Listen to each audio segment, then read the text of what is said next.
കർത്താവ് രക്ഷിക്കപ്പെടുന്നവരെ ദിവസം പ്രതി സഭയോട് ചേർത്തുകൊണ്ടിരുന്നു.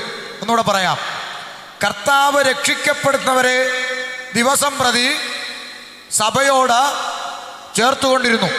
അപ്പോൾ അതിൽ നിന്ന് ഒരു കാര്യം വ്യക്തമായി, വ്യാഖ്യാനമില്ലാതെ ഒരു പണ്ഡിതൻ്റെയും അഭിപ്രായമില്ലാതെ പച്ച മലയാളത്തിൽ ആ ഭാഗത്തുനിന്ന് ഒരു കാര്യം വ്യക്തമായി, സഭയിൽ ദിവസേന ആൾ വന്നുകൊണ്ടിരിക്കുക. ചിലർക്കൊന്നും മനസ്സിലായില്ല. കർത്താവ് രക്ഷിക്കപ്പെടുന്നവരെ ദിവസം പ്രതി സഭയോട് ചേർത്തുകൊണ്ടിരുന്നു. അപ്പൊ ദിവസേന സഭയിൽ എന്ത് ചെയ്തുകൊണ്ടിരിക്കുക?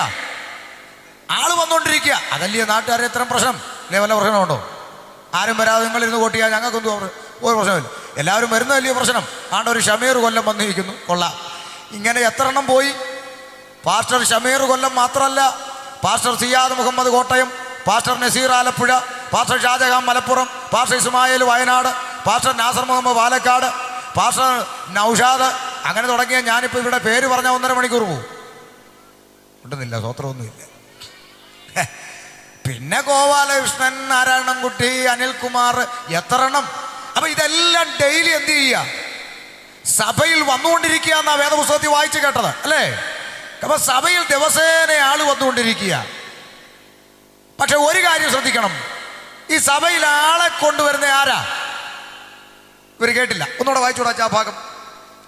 കർത്താവ് രക്ഷിക്കപ്പെടുന്നവരെ ദിനം പ്രതി സഭയോട് ചേർത്തുകൊണ്ടിരുന്നു. ആരാ സഭയിൽ ആളെ കൊണ്ടുവരുന്നേ?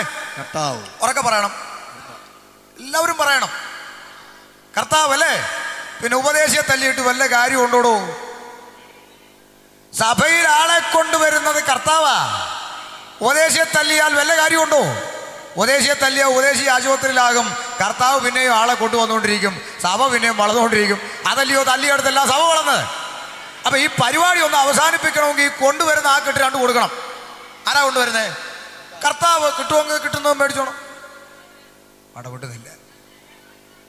ഇപ്പൊ ഷമീറിനെ ഇവിടെ കയറി 2 പേർക്ക് തല്ലാം, ഒരു പ്രശ്നവും ഇല്ല.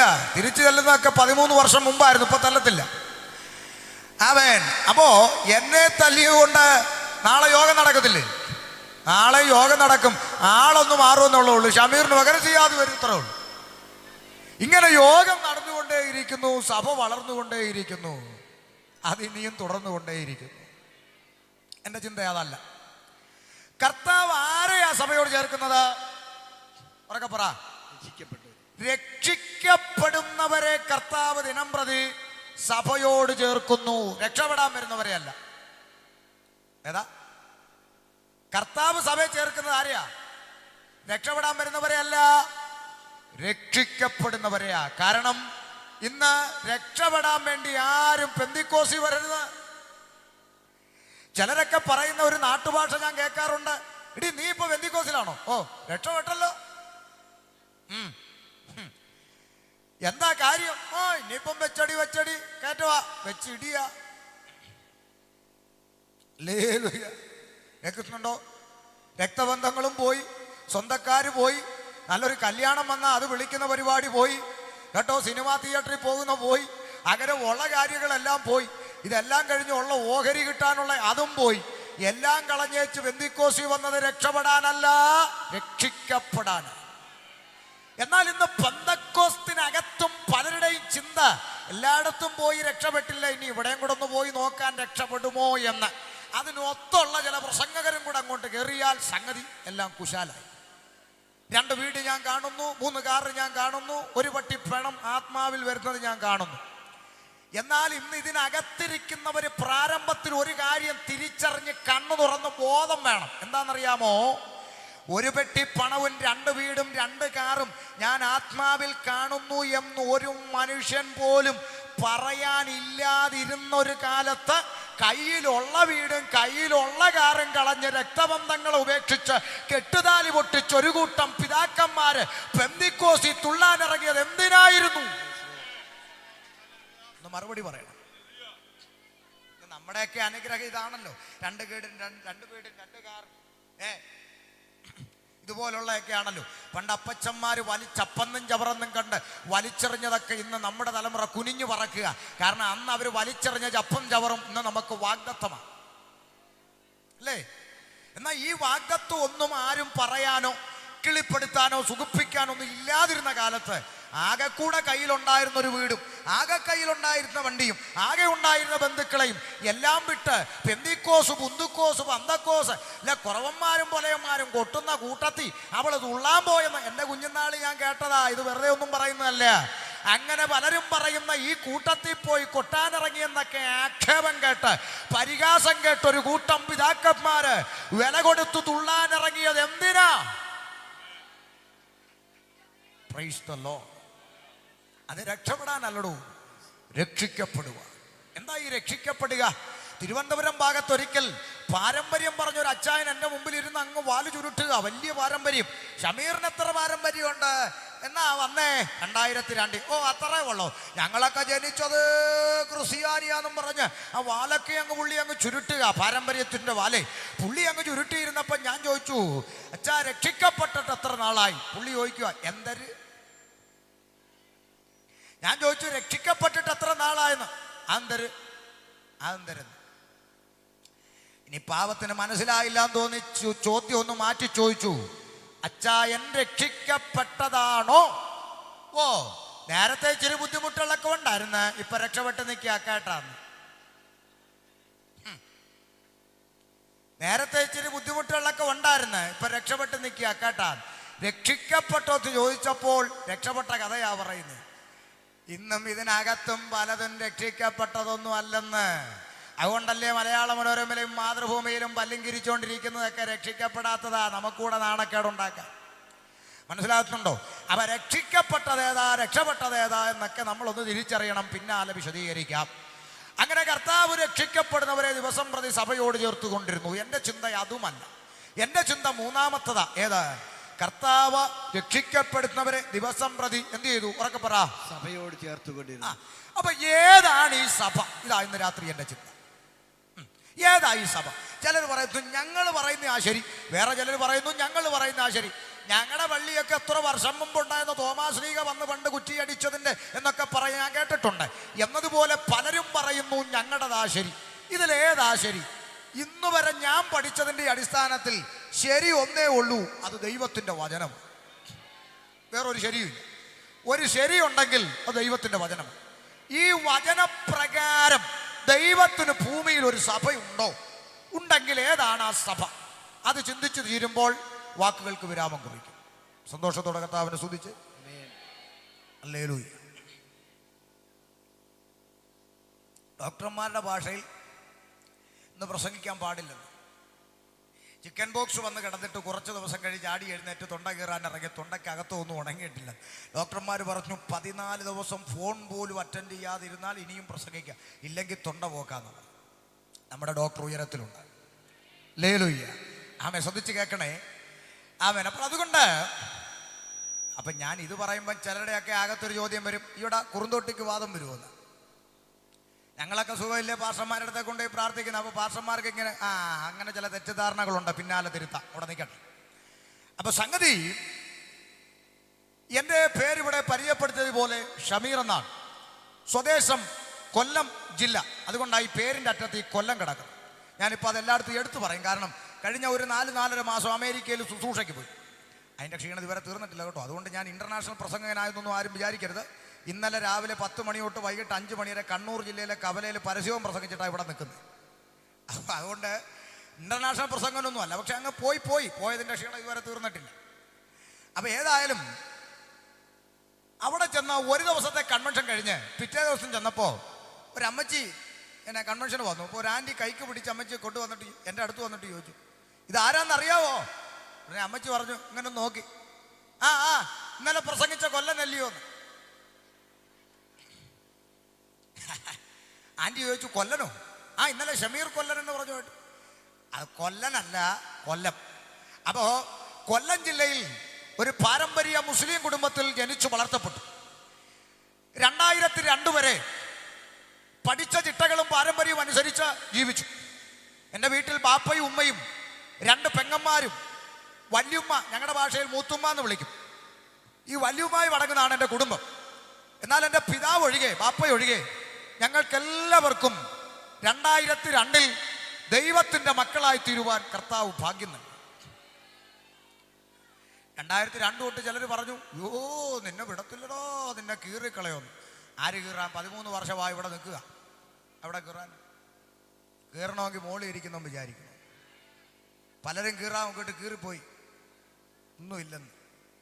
അപ്പം അതുകൊണ്ട് 2002 ഈ പുസ്തകം ചുമക്കുവാൻ ഇറങ്ങി കഴിഞ്ഞ 13 വർഷമായി ജനിച്ചു വളർന്ന അതേ കൊല്ലം പട്ടണത്തിൽ ഒരു സുവിശേഷകനായി ജീവിപ്പാൻ കർത്താവ് സഹായിച്ചുകൊണ്ടിരിക്കും. എങ്ങനെയാ പാസ്റ്ററെ വിശ്വാസത്തിൽ വന്നതെന്നൊക്കെ കേൾക്കാൻ വലിയ ആഗ്രഹമുള്ളതുകൊണ്ടാണ് ഞങ്ങൾ ഈ പേരൊക്കെ കണ്ടപ്പം ചാടിപ്പിടിച്ച് വന്ന്. എനിക്കറിയാം, അതെനിക്കറിയാം. കാരണം വചനം കേൾക്കാനൊന്നും ഇപ്പോൾ വലിയ താല്പര്യമൊക്കെ കുറഞ്ഞിരിക്കുന്ന ഒരു കാലമാണ്. എല്ലാവർക്കും അല്ല, ഒരു പക്ഷം. എന്നാൽ അതിൻ്റെ ഇടയിൽ ഈ പേര് കണ്ട് ചാടിപ്പിടിച്ച് വന്നത് ഇതൊക്കെ എങ്ങനെയാണെന്നൊക്കെ ഒന്ന് കേൾക്കാനുള്ള താല്പര്യം. കാര്യം 2 അടി കിട്ടിയെന്ന് കേൾക്കാൻ വലിയ സന്തോഷമാണ് നമുക്ക്. അപ്പം അതുകൊണ്ട് അതൊന്നും പറഞ്ഞ് ഞാൻ എന്ത് ചെയ്യുന്നില്ല, സമയം കളയുന്നില്ല. എനിക്ക് വേറെ ഒത്തിരി കാര്യം ജനത്തോടും നിങ്ങളോടും പറയാനുണ്ട്. എന്നാൽ ഇത്രയാണ് സാക്ഷ്യം ചുരുക്കി അങ്ങ് നിർത്തുക. 2002 കൃപയാൽ രക്ഷിക്കപ്പെട്ടു, വിശ്വാസ സ്നാനം സ്വീകരിച്ചു, കുടുംബമായി വിശ്വാസത്തിൽ ഇറങ്ങി. ഇന്നും കൃപയാൽ ദൈവം നിലനിർത്തിയിരിക്കും. ഇന്ന് എനിക്ക് ഭാര്യയുണ്ട് സുനിത, 2 പെൺകുഞ്ഞുങ്ങളുണ്ട്. മൂത്ത കുഞ്ഞ് അദീന, ഇളയത് അലീന. 4ാം ക്ലാസ്സിലും 3ാം ക്ലാസ്സിലും പഠിക്കുന്ന 2 കൊച്ചു പെൺകുട്ടികൾ. കുടുംബമായി കർത്താവിൻ്റെ മഹത്വമുള്ള വയലിൽ അധ്വാനിക്കും, മുന്നോട്ട് പോകുന്നു. അതാണ് സാക്ഷ്യം. നിങ്ങളുടെ പ്രാർത്ഥനയിൽ ഓർക്കുക. ഞാൻ വിഷയത്തിലേക്ക് വരാം. കഴിഞ്ഞ 13 വർഷത്തെ വിശ്വാസ ജീവിതത്തിനിടയിൽ ഞാൻ ഈ കേരളത്തിൻ്റെ ഒട്ടുമിക്ക തെരുക്കോണുകളിലും പ്രസംഗിച്ചിട്ടുള്ളയാളാണ്. കഴിഞ്ഞ ദിവസം കണ്ണൂർ ജില്ലയിൽ തന്നെ വിവിധ കവലകളിൽ, ജംഗ്ഷനുകളിൽ ഇസ്ലാമിക സഹോദരങ്ങൾ തിങ്ങിപ്പാർക്കുന്ന അനേക കവലകളിൽ ഞാൻ പ്രസംഗിച്ചിട്ടാണ് ഇന്നിവിടെ നിൽക്കുന്നത്. ഞാൻ പറഞ്ഞതിൻ്റെ താല്പര്യം, ഇങ്ങനെ പ്രസംഗിച്ചു പോകുന്ന യാത്രകളിലൊക്കെ പലരും വന്ന് പരിചയപ്പെടാറുണ്ട്, പല കാര്യങ്ങൾ സംശയമായി ചോദിക്കാറുണ്ട്. അങ്ങനെയൊക്കെ അങ്ങനെ പരിചയപ്പെട്ട കൂട്ടത്തിൽ ഒരു 90% പേരും എന്നോട് ആദ്യം ചോദിക്കുന്ന ഒരൊറ്റ ചോദ്യം, എന്നാലും നീ എന്തിനാ ക്രിസ്ത്യാനിയായത്? പറഞ്ഞു. 90% പേരും ചോദിക്കുന്നൊരു ചോദ്യം, എന്നാലും നീ എന്തിന് ക്രിസ്ത്യാനി? 10% ബാക്കിയുണ്ട്. അവർ ചോദിക്കുന്നത് അങ്ങനല്ല, ക്രിസ്ത്യാനി ആയത് പോട്ടെ, എന്തായാലും ആയത് പോയി, ഈ കലവില പറയുന്നവരുടെ കൂട്ടത്തിൽ കൂടി എന്തിനാ? അതാണ് അവർക്ക് പ്രശ്നം. എത്ര പള്ളികൾ ഇവിടെ ഉണ്ടായിരുന്നു, മാർബിൾ കെട്ടിയ പള്ളി, ടൈൽസ് ഇട്ട പള്ളി, മുറ്റത്ത് 10 കാറ് കിടക്കുന്ന പള്ളി, ആരാധന കഴിഞ്ഞ് ആയിരങ്ങൾ ഇറങ്ങി വരുന്ന പള്ളി. അവിടെ എങ്ങും പോകാതെ ഈ 20-30 പേരിരുന്ന് പുലു പുലു പുലു എന്ന് അടിക്കുന്നിടത്ത് പോയല്ലോ എന്നാ ചിലർ ആക്ഷേപിച്ച് പറയുന്നു. അതിന്റെ കാരണം എന്തെന്നറിയാമോ? ഇന്ന് പലരും പഠിച്ചു വച്ചിരിക്കുന്നത് ആള് കൂടുന്നത് ആത്മീയമാണെന്ന്. മിണ്ടുന്നില്ല, നിങ്ങൾ മിണ്ടത്തില്ല. എൻ്റെ കാരണം ഞാൻ പിന്നാലെ പറയാം. ആള് കൂടുന്നത് ആത്മീയമാണെന്നാ ഇന്ന് പലരും പഠിച്ചു വച്ചിരിക്കുന്നത്. ആള് കൂടുന്നത് ആത്മീയമാണെങ്കിൽ അടുത്ത ബിവറേജിലോട്ട് പോയാൽ പോരെ, നല്ല ക്യൂ അല്ലേ? ഉണ്ടെന്നില്ല. ഇല്ലെങ്കിൽ ഈ വഴി നേരെ വിട്ട ആള് കൂടുന്ന എത്രയോ സ്ഥലങ്ങളുണ്ട്, ഇല്ലേ? ഒത്തിരി സ്ഥലമുണ്ട്. ഏതു വിധത്തിലായാലും വേണ്ടിയില്ല, കുറെ ആളെ ഇഞ്ഞു കൊണ്ടുപോവാ എന്ന് പറഞ്ഞ് പ്രസാദിക്കുന്ന ഒരു ദൈവം വിശുദ്ധ വേദപുസ്തകത്തിലില്ല. ആമേൻ. ഞാനിത് എടുത്തു പറയാൻ കാരണം, ഇന്ന് പെന്തക്കോസ്തിനകത്തും ഈ ഒരു ട്രെൻഡ് നുഴഞ്ഞു കയറിയിട്ട് ഏതു വിധത്തിലായാലും വേണ്ടിയില്ല, ആളുകൂടിയാ മതി എന്നൊരു ചിന്താഗതി ആത്മീയ ഗോളത്തിന്റെ അകത്ത് കിടന്നിട്ട് ഇന്ന് ഉപദേശത്തിൽ കത്രിക വെച്ച് ആളെ കൂട്ടാൻ ഉപദേശിമാര് പാടുപെട്ടുകൊണ്ടിരിക്കുകയാണ്. ആമേൻ. എന്ന് പറഞ്ഞാൽ കൃപയുള്ള പിള്ളേരൊന്നും പാടിയാ ഇപ്പോൾ ആർക്കും ആത്മാവിറങ്ങത്തില്ല. നിങ്ങളൊക്കെ കാര്യമൊന്നുമില്ല. ഇപ്പോൾ ആത്മാവിറങ്ങണമെങ്കിൽ സ്റ്റാർ സിംഗർ വരണം. ഉണ്ടെന്നില്ലല്ലോ. സ്റ്റാർ സിംഗറും ടി വിക്കാരും ഒക്കെ വന്ന് തുള്ളിയെങ്കിലേ ഇപ്പൊ ചിലർക്കൊക്കെ ആത്മാവിറങ്ങും. അതൊക്കെ തെക്കോട്ട് പോകണം. അതൊക്കെ കാണണമെങ്കിൽ തിരുവനന്തപുരം ഭാഗത്തേക്കൊക്കെ ഇടയ്ക്ക് യാത്ര ചെയ്താൽ കാണാം. നല്ല നല്ല ഫ്ലെക്സും ബാനറുകളൊക്കെ എഴുതി വെച്ചിട്ടുണ്ട്, പല സ്റ്റൈലിലുള്ള പടങ്ങളൊക്കെ വെച്ചിട്ട്. ജോബി ജോൺ പാടുന്നു, കെ സി ജോൺ പ്രസംഗിക്കുന്നു, എം ജി ശ്രീകുമാർ ആത്മാവിനെ ഇറക്കുന്നു. അവിയലെന്ന് പറയും മലയാളത്തിൽ. മനസ്സിലാവുന്നുണ്ടോ? മിണ്ടുന്നില്ല. നിങ്ങൾ മിണ്ടരുത്. നിങ്ങൾ മിണ്ടിയേജ്. നിങ്ങൾ മിണ്ടാത്തതിൻ്റെ ഇത്രയും നാശകോടാലി ഇതിനകത്തൊക്കെ സംഭവിക്കുന്നു. നിങ്ങളാരും മിണ്ടരുത്. പിന്നെ വല്ലപ്പോഴും മിണ്ടുന്ന ഞങ്ങളെപ്പോലുള്ളവരെ ഒതുക്കാനുള്ള അണ്ടർഗ്രൗണ്ട് കളി, എന്തോ കളിയാ നടക്കുന്നറിയാം. ഷമീറിന് ഒതുക്കണം, ഇപ്പൊ അതാണ് അജണ്ട. പോയി വല്ല പണിയും നോക്കിടും. ശ്രദ്ധിച്ചു കേട്ടോണം.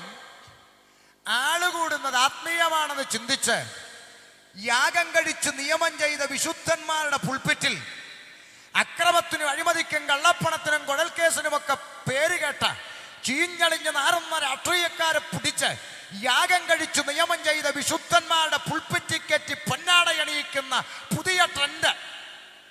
എങ്കിൽ എനിക്ക് ന്യായമായൊരു ചോദ്യം, പ്രായം കൊണ്ടും പഠനം കൊണ്ടും അനുഭവം കൊണ്ടും സീനിയറായിട്ടുള്ള ഒരു കൂട്ടം അഭിഷിക്തന്മാർ എൻ്റെ മുമ്പിൽ ഇരിക്കുക.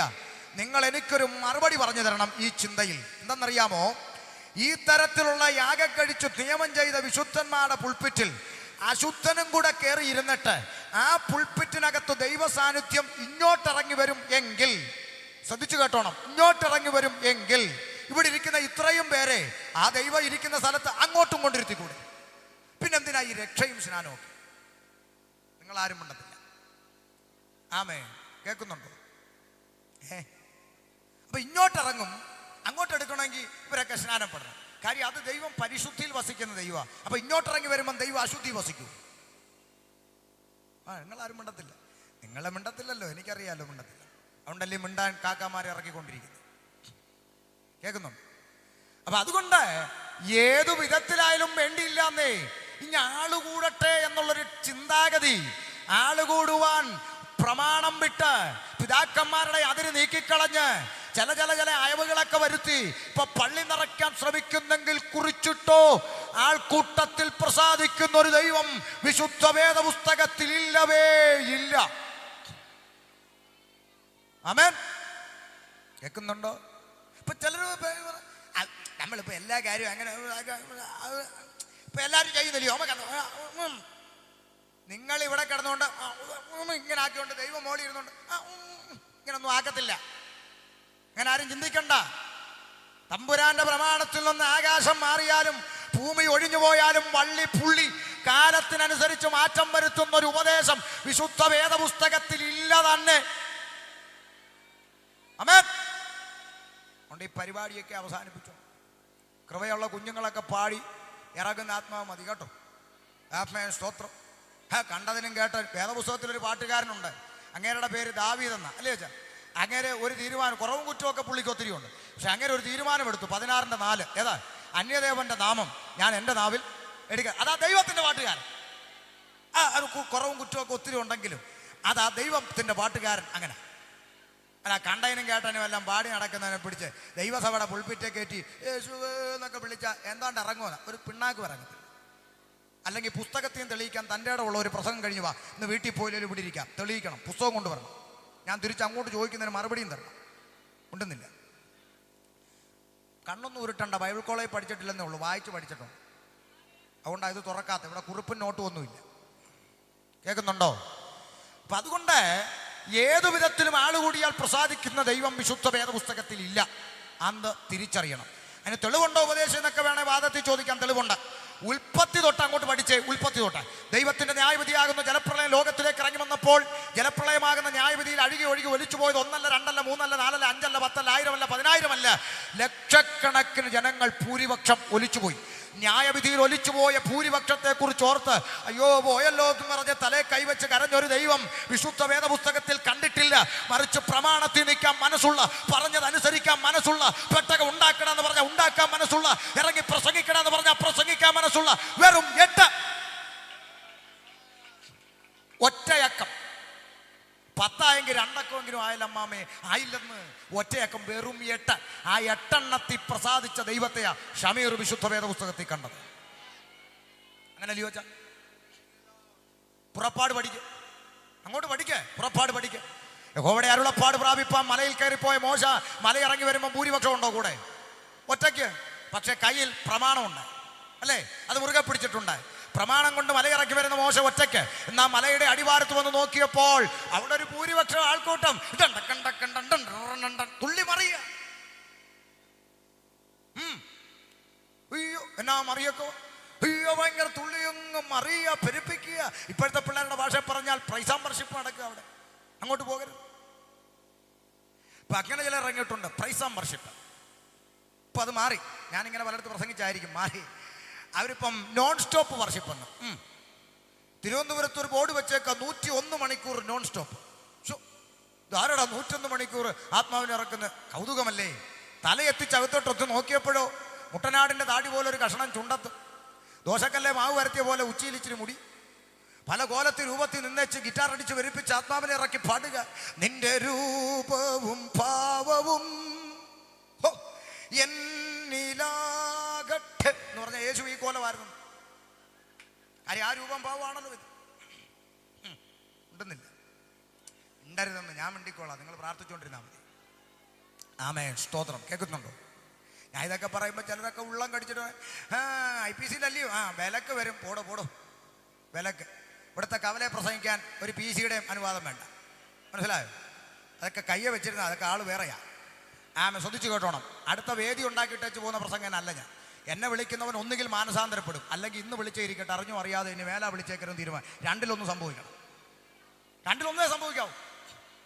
അബദ്ധത്തിൽ വിളിച്ചൊന്നുമല്ലല്ലോ. അപ്പം ശ്രദ്ധിച്ചു കേട്ടോ. പുറപ്പാടിലും ആമേൻ ആ ആൾക്കൂട്ടത്തെ കണ്ടിട്ട് രോമാഞ്ചം കൊണ്ടൊരു ദൈവത്തെ ഞാൻ കണ്ടില്ല. യഹോവയുടെ കോപം ജ്വലിച്ചിട്ട് 3000 എണ്ണത്തെ അവിടെ സംഹരിച്ചു. കാരണം എബ്രായ ലേഖനം പറയുന്നു ചട്ടപ്രകാരം ആരാധിക്കണം. ചട്ടപ്രകാരമുള്ള ആരാധനയല്ല അവിടെ നടന്നത്, ചാട്ടപ്രകാരമുള്ള ആരാധന. ആമേൻ. യഹോവയുടെ കോപം ജ്വലിച്ചെന്നാ. തീർന്നില്ല മാമ, ഇനിയും പഠിക്കുക. നോക്ക്, 400 ബാലിന്റെ പ്രവാചകന്മാർ, 450 അശേര, 850 ഭൂരിപക്ഷം ഒരു വശത്ത്, മറുവശത്ത് പ്രമാണത്തിൽ നിൽക്കുന്ന ഏലിയാവ് ഒറ്റയ്ക്ക്. ആർക്ക് വേണ്ടി അച്ഛ ആകാശം പിളർന്നു? തൻ്റെ അടുത്തോടെ ഉറക്ക വിളിച്ചവർ ആർക്ക് വേണ്ടി ആകാശം പിളർന്നു? 850 ഭൂരിപക്ഷത്തിനല്ലമ്മാമേ, പ്രമാണത്തിൽ നിൽക്കുന്ന ഒരുത്തന് വേണ്ടി ആകാശം പിളർന്നു തീയിറക്കി. അവന്റെ ദൈവം ഞാനാടാന്ന് ജാതികൾക്ക് വെളിപ്പെടുത്തി കൊടുത്ത ജീവനുള്ള ദൈവം. ആമേൻ. ഇനിയും പഠിക്ക. രാജ്യം ഭരിക്കുന്ന രാജാവിന്റെ ഓർഡർ, സകലരും ബിംബത്തെ നമസ്കരിക്കണം. കേട്ടോണം, ഭൂരിപക്ഷം പേര് നമസ്കരിക്കുക. കാരണം അല്ലെങ്കിൽ ജീവൻ പോകുന്ന കേസാ, തീച്ചുളക്കകത്ത് പോവും. പക്ഷേ 3 ചെറുപ്പക്കാർ, യൂത്ത് ശദ്രക്ക്, മേശക്ക്, അബീദനഗോവ്, 3 ചെറുപ്പക്കാര്. ഇപ്പൊ ചെറുപ്പക്കാരാ ഉപദേശത്തിന് വേണ്ടി മുമ്പിൽ നിൽക്കുന്നത്. എനിക്ക് വളരെ സന്തോഷമാണ്. കാരണം എൻ്റെ ഇന്റർനെറ്റിലും ഫേസ്ബുക്കിലും വാട്സാപ്പിലും ഒക്കെ പയ്യന്മാരാ നമ്മുടെ പുറകെ നിൽക്കുന്നത്. അച്ഛാ അടിച്ച് കീറിക്കോ, ഞങ്ങളൊക്കെ പുറകെ ഉണ്ടെന്നാ പറഞ്ഞത്. കാര്യം എന്തെന്നറിയാമോ? ഇപ്പൊ ഉപദേശം അറിയാവുന്ന പ്രായമുള്ളവർ പലതിനും കൊടപിടിക്കുമ്പോൾ പുതിയൊരു തലമുറ ഉപദേശത്തിന് വേണ്ടി എഴുന്നേറ്റുകൊണ്ടിരിക്കുക. ആമേൻ. മനസ്സിലാവുന്നുണ്ടോ? ശ്രദ്ധിച്ചു കേൾക്കണം. 3 ചെറുപ്പക്കാർ, യൂത്ത്, ശദ്രക്ക്, മേശക്ക്, അബീദനഗോവ്, അവര് ഒരു തീരുമാനം പറഞ്ഞു. രാജാവേ, രാജ്യം ഭരിക്കുന്ന രാജാവിന്റെ കൽപ്പനയേക്കാൾ ഞങ്ങൾക്ക് വലുത് ഞങ്ങളുടെ കയ്യിലിരിക്കുന്ന പ്രമാണത്തിലെ കൽപ്പനയാ. ഞാനല്ലാതെ മറ്റൊരു വിഗ്രഹത്തിന്റെയും മുമ്പിൽ വണങ്ങരുത്, വഷളത്വം പ്രവർത്തിക്കരുതെന്നൊരു പ്രമാണം ഞങ്ങളുടെ കയ്യിലിരിക്കുന്നു. അതെടുത്ത് മാറ്റിവെച്ചിട്ട് രാജാവിന്റെ പ്രമാണത്തെ അനുസരിക്കാൻ ഞങ്ങൾക്ക് സൗകര്യപ്പെടത്തില്ലെന്ന് പറഞ്ഞ് ആ ന്യൂനപക്ഷമാകുന്ന 3 എണ്ണത്തിന് വേണ്ടി 4-മനായി തീച്ചൂളക്കകത്തിറങ്ങി വന്ന് തന്റെ ഭക്തന്മാരെ വിടുവിച്ചു പുറത്തു കൊണ്ടുവന്ന ജീവനുള്ള ദൈവം.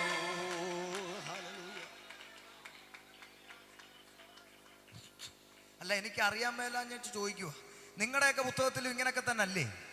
ആന്നല്ലേ? സ്തോത്രം. പ്രിയമുള്ളവരെ, അന്നത്തെ നെബൂഖദ്നേസർ എന്ന് പറഞ്ഞാൽ ഇന്നത്തെ നമ്മുടെ കേരളത്തിലെ മുഖ്യമന്ത്രിയോ അല്ലെങ്കിൽ പ്രധാനമന്ത്രിക്കോ തുല്യം പവറുള്ള ഒരു അധികാരി. അയാളുടെ കീഴിൽ ജീവിക്കണമെങ്കിൽ അയാൾ പറയുന്നത് അനുസരിക്കണം. കേൾക്കുന്നുണ്ടോ? അല്ലെ പ്രാണൻ പോകും. ഞാൻ എൻ്റെ ഒരു ഭാവന പറയട്ടെ. ഇന്നത്തെ 2016 നെബൂഖദ്നേസറിന് പകരം നമ്മുടെ ഉമ്മൻചാണ്ടിച്ചാനോ എങ്ങാനുമാണ് ഇങ്ങനെ ഒരു ഓർഡർ ഇട്ടെന്നിരിക്കട്ടെ. അദ്ദേഹം അങ്ങനെയൊന്നും വിടത്തില്ല. ഇനി ബാക്കി പിടിച്ചൊന്നും ആരും വരരുത്. ഉദാഹരണം പറയുക. അങ്ങനെ ഒരു ഓർഡർ ഇട്ടെന്നിരിക്കട്ടെ. നിങ്ങളെല്ലാവരും ബിംബത്തെ നമസ്കരിക്കണം, ഇല്ലെങ്കിൽ എല്ലാത്തിനും പിടിച്ച് ജയിലിൽ ഇടുമെന്ന് അന്ന് നെബൂഖദ്നേസറിന്റെ കാലം പോലെ ഇന്നൊരു ഓർഡർ വന്നെന്നിരിക്കട്ടെ. ഉദാഹരണം. ഇന്നാണെങ്കിൽ എന്ത് സംഭവിക്കുമെന്നറിയാവോ? ഞാൻ പറഞ്ഞുതരാം. 3 പിള്ളേർ നിൽക്കുകയാണ്. ഞങ്ങൾ വണങ്ങത്തില്ല, നീ ചാണ്ടിച്ചാൻ ഞങ്ങൾ തൂക്കിക്കൊന്നാലും വണങ്ങത്തില്ല പറഞ്ഞ് നിൽക്കുകയാണ്. ഇന്ന് നമ്മുടെ ചില പാർഷന്മാരങ്ങ് എഴുന്നേക്കും. ശദ്രക്കെ, മേശക്കെ, പരിജ്ഞാനം വേണം. എന്താ വേണം? ഉണ്ടെന്നില്ലല്ലോ. നമുക്ക് പരിജ്ഞാനം വേണം. പണ്ടത്തെ കാലമൊന്നും അല്ലത്. ഇന്ന് വേദപുസ്തകം എന്തുവാ പറയുന്നത്? നമ്മളൊരു രാജ്യത്ത് ജീവിക്കുമ്പോൾ അതിൻ്റെ ഭരണഘടന, അതിൻ്റെ നിയമം, അതിൻ്റെ മറ്റു ക്രമീകരണങ്ങളെ അനുസരിച്ചും കീഴ്പ്പെട്ടുമൊക്കെ ജീവിക്കണമെന്ന് വചനം പഠിപ്പിക്കുന്നില്ലയോ? അപ്പം നമ്മൾ ഇതൊക്കെ ബോധമുള്ളവരായിരിക്കണം. അതുകൊണ്ടൊരു കാര്യം ചെയ്യും, തൽക്കാലം നിങ്ങളെല്ലാം പോയി എന്ത് ചെയ്യുക, ഒന്ന് വണങ്ങുക, കുമ്പിടുക, എന്നിട്ട് നേരെ നിങ്ങൾ ചർച്ചിലോട്ട് വരിക. നമുക്ക് 21 ദിവസം വെള്ളം കുടിക്കാതെ ഉപവസിച്ച് ആ പുള്ളിക്കാരൻ്റെ ഹൃദയത്തിൽ ദൈവം ഇടപെട്ട് ആ കെട്ടങ്ങ് പൊട്ടിക്കാൻ വേണ്ടി നമുക്ക് ഉപവസിച്ച് പ്രാർത്ഥിക്കാം. എന്നിട്ട് അപ്പോൾ അപ്പുറത്തെ കൊട്ടാരക്കരെ ചുഴലി അടിക്കുന്ന ഒരു പ്രവാചകനുണ്ട്, പുള്ളിയെ കൊണ്ടുവന്ന് ആ കെട്ടങ്ങ് അഴിക്കാം. ആരും മിണ്ടുന്നില്ല.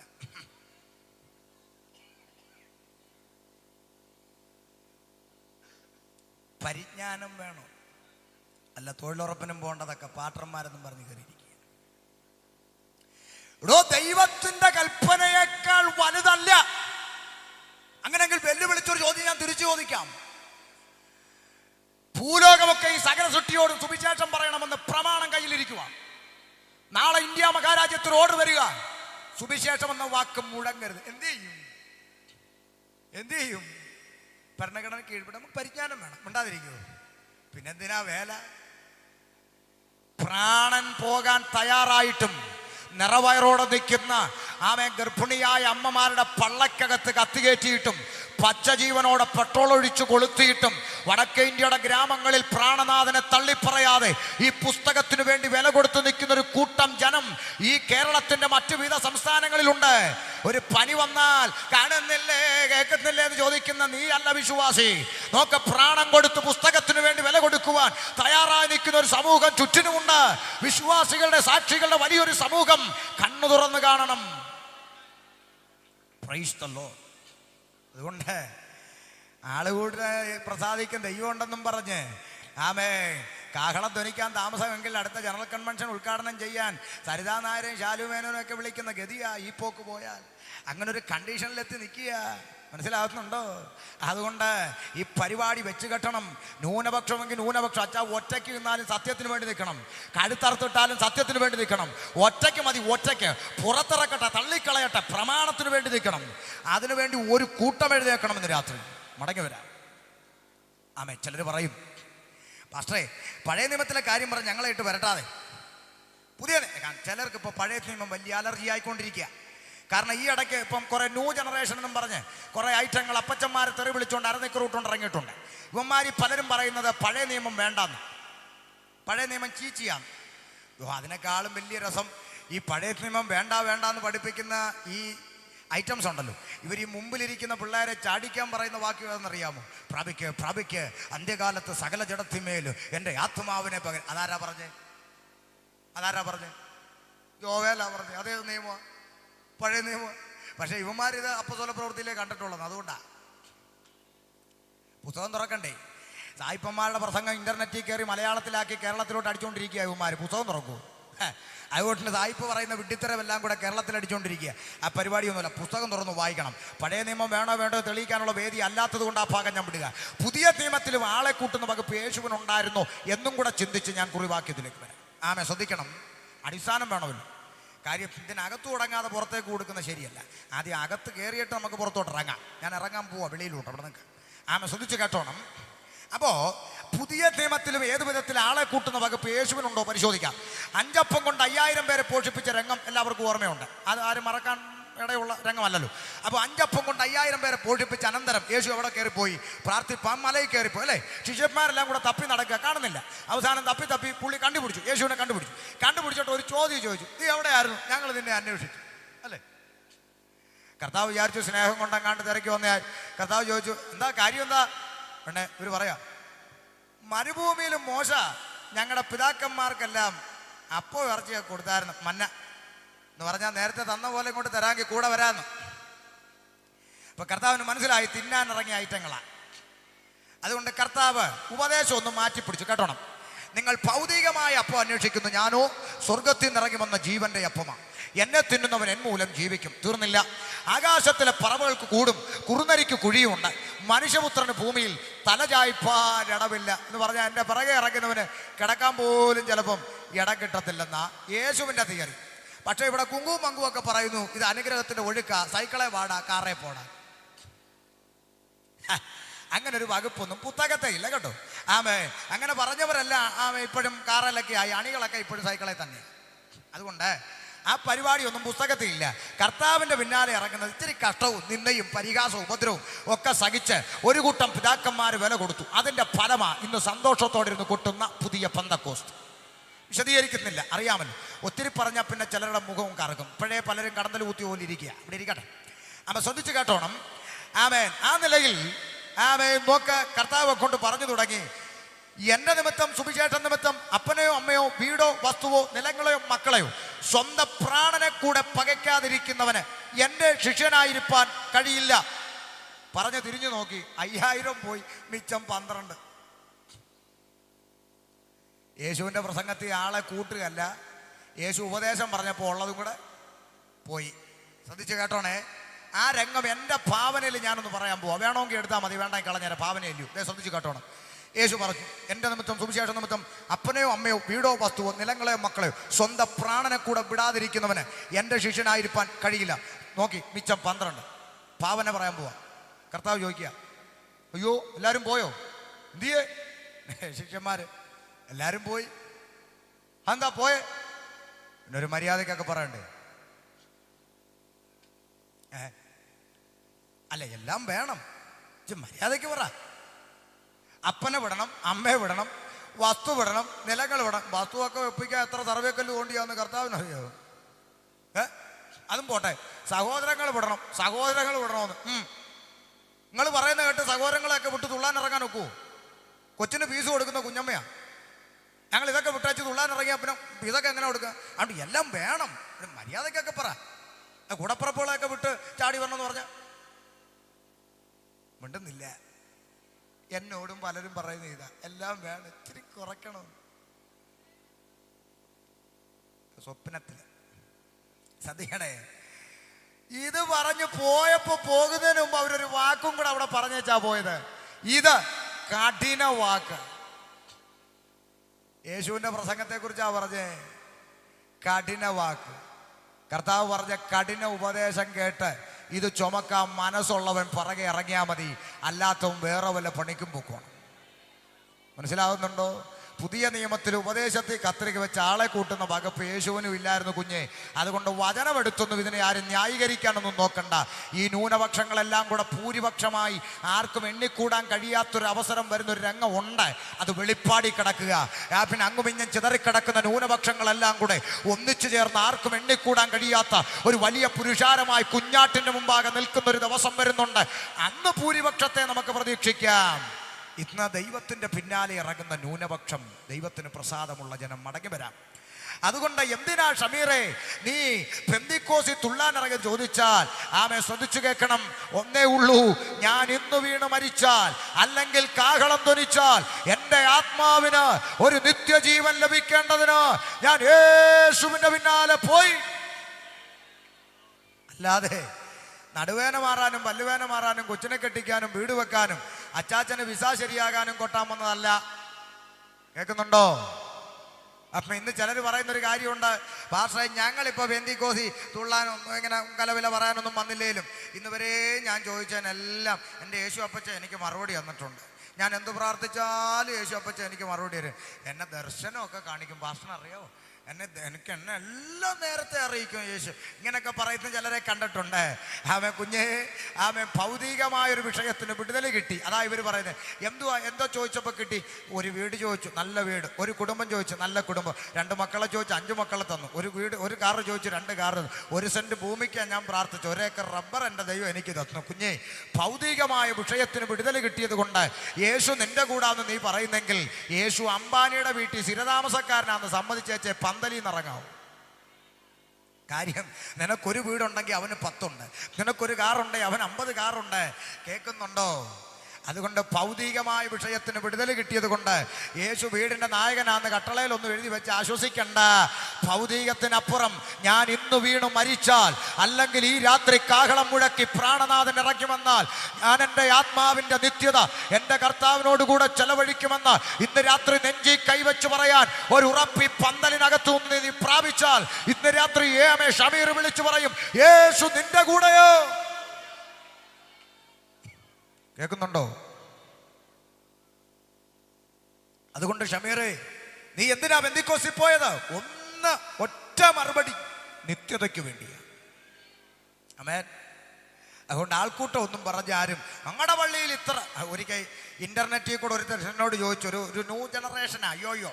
അപ്പം എന്നോട് ചോദിച്ചു നിങ്ങളുടെ പള്ളിയിൽ എത്ര ഉണ്ടെന്ന് ചോദിച്ചു. ഞാൻ പറഞ്ഞു ഞങ്ങളുടെ ചർച്ചിൽ 50-60 പേരൊക്കെ ഉള്ളെന്ന് പറഞ്ഞു.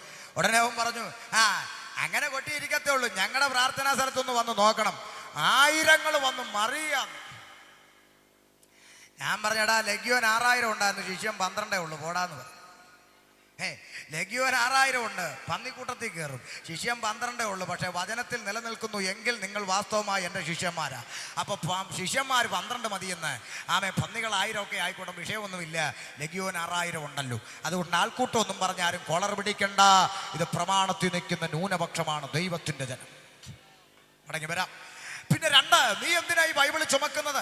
ചിലർ പറയും ബൈബിൾ ഇത് ദൈവിക ഗ്രന്ഥമൊന്നുമല്ല, ഇത് മാനുഷിക ഗ്രന്ഥം, ഇതിനകത്ത് കൈകടത്തലുകളുണ്ട്, തിരുത്തലുണ്ട്, ഇത് മനുഷ്യൻ കുത്തിക്കുറിച്ചാന്നൊക്കെ പറഞ്ഞ് പലരും ആക്ഷേപിക്കുമ്പോൾ പലവിധമാകുന്ന ചോദ്യങ്ങൾ ആവർത്തിച്ചു വന്നപ്പോൾ മറുപടി കണ്ടെത്താൻ വേണ്ടിയാണ് ഞാൻ ബൈബിൾ വായിക്കാൻ തുടങ്ങിയത്. കാരണം എൻ്റെ കുടുംബത്തിൽപ്പെട്ട തന്നെ പലരും വന്നിട്ട് എന്നെ ആകെ ആശയക്കുഴപ്പത്തിലാക്കി. അവർ പറഞ്ഞു എടാ ഇതൊക്കെ വെറും പൊട്ടത്തെറ്റാ. ഞാൻ ചോദിച്ചു എന്താ? എടാ യേശു അത്തിവൃക്ഷത്തെ ശപിച്ചു, തൽക്ഷണം ഉണങ്ങിയെന്ന് മത്തായി, പിറ്റേന്ന് പ്രഭാതത്തിൽ ഉണങ്ങിയെന്ന് മർക്കോസ്. ദൈവത്തിന് തെറ്റ് പറ്റിയോ?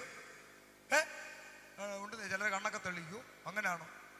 ഇങ്ങനെയൊക്കെ എൻ്റെ കണ്ണ് തെളിയതാന്ന് കാര്യം പേടിച്ചു പോയോ, തെറ്റിപ്പോയോ എന്നൊക്കെ. അങ്ങനെ ഈ ചോദ്യത്തിൻ്റെ ഉത്തരം കണ്ടെത്താൻ ആണ് നമ്മളൊരു കാര്യം മനസ്സിലാക്കണം. നമ്മൾ വേദപുസ്തകം നന്നായി പഠിച്ചില്ലെങ്കിൽ ഈ കാലഘട്ടത്തിൽ പിശാചിൻ്റെ ഏറ്റവും വലിയ തന്ത്രമാണ് ആശയക്കുഴപ്പമുണ്ടാക്കി നമ്മെ പിന്മാറ്റത്തിൽ കൊണ്ടുപോവുക എന്ന് പറയുന്നത്. നമ്മൾ വർഷങ്ങളായി പഠിച്ചു വച്ചിരിക്കുന്ന ആശയത്തെ തെറ്റിച്ച് പുതിയ ആശയങ്ങൾ ഇറക്കി നമ്മെ കൊണ്ടുപോയി നമ്മെ തെറ്റിക്കുന്ന ഒരു തന്ത്രമുണ്ട്. അത് നമ്മുടെ ആൾക്കാരുടെ ഇടയിലാണ് ഇത്തരത്തിലുള്ള പ്രവൃത്തി കൂടുതൽ അവർ ചെയ്തുകൊണ്ടിരിക്കുന്നത്. അത് വളരെ നമ്മൾ ഗൗരവമായി തിരിച്ചറിയണമെങ്കിൽ പഴയ കാലത്തെ പോലെ ഒരു മടങ്ങി വരവ് നമുക്കുണ്ടാകണം. ദൈവസഭകളിൽ ബൈബിൾ ക്ലാസ് ഉണ്ടാകണം. പണ്ടൊക്കെ ദൈവസഭകളിൽ ബൈബിൾ ക്ലാസ് എന്ന് പറഞ്ഞ ഒരു പരിപാടി ഉണ്ടായിരുന്നു. ഇപ്പം അങ്ങനെയൊന്നും അതിന് പാസ്റ്റർമാരെ പറഞ്ഞിട്ട് കാര്യമില്ല. കാരണം ബൈബിൾ ക്ലാസ് എന്ന് വെച്ചാൽ ഇപ്പോൾ ആരും വരുത്തൊന്നുമില്ല. ഇപ്പം ആള് വരണമെങ്കിൽ ഒരു പയർ അല്ലേ, പയർ ഇപ്പം ചെറുപയറും വൻപയറും ഒക്കെ ആയിട്ട് കുറേ പയറുകാരങ്ങോട്ട് ഇറങ്ങി കുറേ തീയുമൊക്കെ വെച്ച് ഒരു പ്രാവിൻ്റെ പടമൊക്കെ അങ്ങോട്ട് വെച്ച് പയർ ഇവർ പഠിപ്പിക്കുന്നത് പരിശുദ്ധാത്മാവ് തീയാ, പയറ തീ എന്ന് പറഞ്ഞ് അടക്കുക. ബോധമില്ലാത്ത കുറേ എണ്ണം ഇതിനൊക്കെ പോയി കിടന്നുള്ളുന്നുണ്ട്. ശ്രദ്ധിച്ചു കേട്ടോണം. പരിശുദ്ധാത്മാവ് തീയാന്നൊക്കെ പറയാൻ ഇവർ ഉപയോഗിക്കുന്ന 2 പദം ഞാൻ പലപ്പോഴും ശ്രദ്ധിച്ചിട്ടുണ്ട്. 1 മർക്കോസിന്റെ മാളിമുറിയിൽ അഗ്നിജ്വാല പോലെ പിളർന്നിരിക്കുന്ന പ്രത്യക്ഷമായി. 2 എൻ്റെ പിന്നാലെ വരുന്നവൻ അവൻ നിങ്ങളുടെ പരിശുദ്ധാത്മാവിനാലും തീയാലും സ്നാനം കഴിപ്പിക്കുമെന്ന്. ശ്രദ്ധിച്ചു കേൾക്കണം. ഈ 2 പദം ഇതിൽ 1 അഗ്നിജ്വാല പോലെ പിളർന്നിരിക്കുന്ന അവിടെ ഒരു പോലെ കിടപ്പുണ്ട്, അതും കൂടെ ശ്രദ്ധിക്കണം. ആലങ്കാരികമായും ഉപമയായും എഴുതിയിരിക്കുന്ന വാക്യങ്ങൾ അക്ഷരാർത്ഥത്തിൽ വ്യാഖ്യാനിച്ചാൽ പലവിധ അബദ്ധങ്ങളുണ്ടാകും. ശ്രദ്ധിച്ചു കേട്ടോ. പോലെ എന്ന പദം പണ്ട് മലയാള ടീച്ചർ പഠിപ്പിച്ചു. ഒന്നിനൊന്നോട് സാദൃശ്യം ചെന്നാൽ ഉപമയാമത്. പോലെ എന്ന പദം എവിടെ വന്നാലും അത് ഉപമയാണെന്ന് പഠിപ്പിച്ചു. ശ്രദ്ധിച്ചു കേൾക്കണം. അവിടെ പോലെ എന്ന് എഴുതിയിട്ടുണ്ട്. അതിന് മറ്റൊരു തെളിവ്, യേശു സ്നാനമേറ്റ ഉടനെ എന്ത് ചെയ്തു? പരിശുദ്ധാത്മാവ് പ്രാവെന്ന പോലെ അവൻ്റെ മേൽ വന്നു. നിങ്ങൾ ഇവിടുന്ന് യോഗം കഴിഞ്ഞ് അങ്ങോട്ട് പോകുമ്പോൾ അവിടെ ഒരു പ്രാവിരിക്കുക. ആത്മാവെ പന്തലി വരാൻ എന്താ ചോദിക്കാറുണ്ടോ? ഉണ്ടെന്നില്ല. വെളിപ്പാട് പുസ്തകത്തിൽ യോഹന്നാൻ കണ്ടു അറുക്കപ്പെട്ടിട്ട് നിൽക്കുന്ന കുഞ്ഞാട്. നിങ്ങൾ ഏതെങ്കിലും ഇറച്ചിക്കടയിൽ പോയി നോക്കേ, ഏതെങ്കിലും ആട് അറുത്താൽ പിന്നെ എഴുന്നേറ്റ് നിൽക്കുമോ? ഇല്ല. പക്ഷെ യോഹന്നാൻ പറഞ്ഞു അവിടെ അറുക്കപ്പെട്ടിട്ട് നിൽക്കുന്ന ഒരു കുഞ്ഞാടിനെ കണ്ടു. അർത്ഥാൽ മരിച്ചിട്ടും മരണത്തെ ജയിച്ച് ഉയർത്തെഴുന്നേറ്റ് ഇന്നും ജീവനോടെ പിതാവിന്റെ വലത്തുഭാഗത്ത് നിൽക്കുന്ന യേശുക്രിസ്തുവിനെ കുഞ്ഞാട്ടായി അവിടെ ഉപമിച്ച് വരച്ചു കാണിച്ചു. ഇത് കണ്ടിട്ട് നിങ്ങൾ ഇവിടുന്ന് പന്തലിൽ നിന്ന് ഇറങ്ങി അപ്പുറത്തൊരു കുഞ്ഞാട് നിൽക്കുമ്പോൾ യേശുപ്പ എവിടെ പോയി, ഞാനും കൂടെ വരട്ടെ ചോദിക്കാറുണ്ടോ? ഇല്ല. ഇതൊക്കെ ഉപമയാ. യേശു പറഞ്ഞു ഞാൻ വാതിലാകുന്നു. അർത്ഥാൽ യേശു തേക്കുന്ന പലകയാണോ? ഓരോ പൊട്ടത്തരങ്ങൾ ആലങ്കാരികമായി എഴുതപ്പെട്ടതിനെ അക്ഷരാർത്ഥമായി വ്യാഖ്യാനിക്കരുത്. അവിടെ പോലെ എന്നൊരു പദം കിടപ്പുണ്ട്. 2 എൻ്റെ പിന്നാലെ വരുന്നവൻ പരിശുദ്ധാത്മാവിനാൽ തീയാനും സ്നാനം കഴിപ്പിക്കും. നമുക്ക് പലപ്പോഴും പറ്റുന്നൊരു അബദ്ധം, മുമ്പും പുറകും വായിക്കത്തില്ല. മുമ്പും പുറകും കൂടെ വായിക്കണം. ഫുള്ള് തീയ. നിങ്ങൾക്ക് എന്നും പയറായിരിക്കും അവിടെ, പയർ. അതുകൊണ്ട് ഈ വകുപ്പൊക്കെ മാറ്റിവെക്കണം. ശ്രദ്ധിച്ചു കേട്ടോണം. ഈ തരത്തിൽ യേശു അത്തിവൃക്ഷത്തെ ശപിച്ചു, തൽക്ഷണം ഉണങ്ങിപ്പോയെന്ന് മത്തായി, പിറ്റേന്ന് പ്രഭാതത്തിൽ ഉണങ്ങിയെന്ന് മർക്കോസ്. ഇതൊക്കെ പൊട്ടത്തെറ്റാടോ എന്നുള്ള ചില ആശയക്കുഴപ്പം ഉണ്ടായപ്പോൾ ഞാൻ വേദപുസ്തകം വായിക്കാൻ തുടങ്ങി. പ്രിയമുള്ളവരെ, ഈ പുസ്തകം വായിക്കും തോറും ഇത് നെഞ്ചോട് ചേർത്ത് പിടിക്കാനാണ് എനിക്ക് തോന്നിയത്. എന്താ കാരണം? ഈ പുസ്തകത്തിൽ ഞാൻ കണ്ട ഒന്നാമത്തെ പ്രത്യേകത, വിശുദ്ധ വേദപുസ്തകമാകുന്ന ബൈബിൾ ഒരു പ്രവചന ഗ്രന്ഥമാണ്. എന്താണ്? പ്രവചന ഗ്രന്ഥമാണ്. പ്രവചന ഗ്രന്ഥം എന്ന് പറഞ്ഞാൽ ഈ ലോകം ഉണ്ടായ കാലം മുതൽ 2016 കമ്പ്യൂട്ടർ യുഗം ഇന്ന് വരെ ഈ പുസ്തകത്തിൽ എഴുതപ്പെടാത്തതൊന്നും ലോകത്തിൽ സംഭവിച്ചിട്ടില്ല. സകലതും പുസ്തകത്തിൽ രേഖപ്പെടുത്തിയിരിക്കുന്നു. ആയിരക്കണക്കിന് വർഷങ്ങൾക്ക് മുൻപേ പുസ്തകത്തിൽ എഴുതപ്പെട്ട പ്രവചനങ്ങളാണ് 2016 കമ്പ്യൂട്ടർ യുഗത്തിൽ നിവർത്തിയായിക്കൊണ്ടിരിക്കുന്നത്. തെളിവ് എൻ്റെ നാളത്തെ വിഷയത്തിലേക്ക് വരുമ്പോൾ തെളിവ് കിട്ടും. നാളെ കൊണ്ടും പ്രസംഗം തീരത്തില്ല. അട്ടച്ചാക്കൽ 2 ദിവസം കൊണ്ട് അവിടെ ബാക്കി തുടരും. ശ്രദ്ധിച്ചു കേട്ടോണം. അപ്പം അതുകൊണ്ട് ശ്രദ്ധിക്കണേ. ഇപ്പോ ഈ വേദപുസ്തകത്ത് പ്രവചന ഗ്രന്ഥമാണെന്ന് ഒന്നാമത്തെ ചിന്ത. 2, വിശുദ്ധ വേദപുസ്തകം നെഞ്ചോട് ചേർത്ത് പിടിക്കാൻ പ്രേരിപ്പിച്ച രണ്ടാമത്തെ ഘടകം എന്ന് പറയുന്നത് വിശുദ്ധ വേദപുസ്തകം ഈ ലോകം എങ്ങനെ ഉണ്ടായി എന്ന് പറഞ്ഞുകൊണ്ട് ആരംഭിക്കുന്ന വിശുദ്ധ ബൈബിൾ ഈ ലോകം എങ്ങനെ അവസാനിക്കും എന്ന് പറഞ്ഞവസാനിക്കുന്ന പൂർണ്ണതയുള്ള ഗ്രന്ഥമാണ്. ആ വാക്ക് ശ്രദ്ധിക്കണം. ഉലകത്തിൽ ഒരു ഗ്രന്ഥങ്ങൾക്കും ഇല്ലാത്തൊരു പ്രത്യേകതയാണ് ബൈബിൾ പൂർണ്ണതയുള്ള ഗ്രന്ഥമാണ് എന്ന് പറഞ്ഞാൽ എവിടെ തുടങ്ങി അത് കൃത്യമായി അവസാനിപ്പിച്ചും കൊണ്ട് പൂർണ്ണതയിൽ നിൽക്കുന്ന ഒരു ഗ്രന്ഥം എന്ന് പറഞ്ഞാൽ ലോകം എങ്ങനെ ഉണ്ടായി എന്ന് പറഞ്ഞുകൊണ്ട് ആരംഭിക്കുകയും ലോകം എങ്ങനെ അവസാനിക്കും എന്ന് പറഞ്ഞു തന്നിട്ട് അവസാനിക്കുകയും ചെയ്യുന്ന പൂർണ്ണതയുള്ള ഒരു ഗ്രന്ഥമാണ് വിശുദ്ധ ബൈബിൾ. അതുകൊണ്ടാണ് ബൈബിൾ പ്രഖ്യാപിച്ചത് ഇനി ഇതിനോടൊരു വള്ളിയോ ഇനി ഇതിനോടൊരു പുള്ളിയോ ആരും കൂട്ടുകയോ കുറയ്ക്കുകയോ ചെയ്യേണ്ട. കാരണം ബൈബിൾ അതിൽ തന്നെ പൂർണ്ണമാണ്. ആരോട് പറയാനാ? കഴിഞ്ഞ ചില മാസങ്ങൾക്ക് മുമ്പ് അടൂരിൽ ഒരു ബോർഡ് കണ്ടു, അപ്പോസ്തല പ്രവൃത്തി 29 ആക്ട് 29. ഞാൻ എൻ്റെ ബൈബിൾ എടുത്ത് തലങ്ങും വിലങ്ങും നോക്കിയിട്ടും എൻ്റെ ബൈബിൾ 28 ഉള്ളൂ.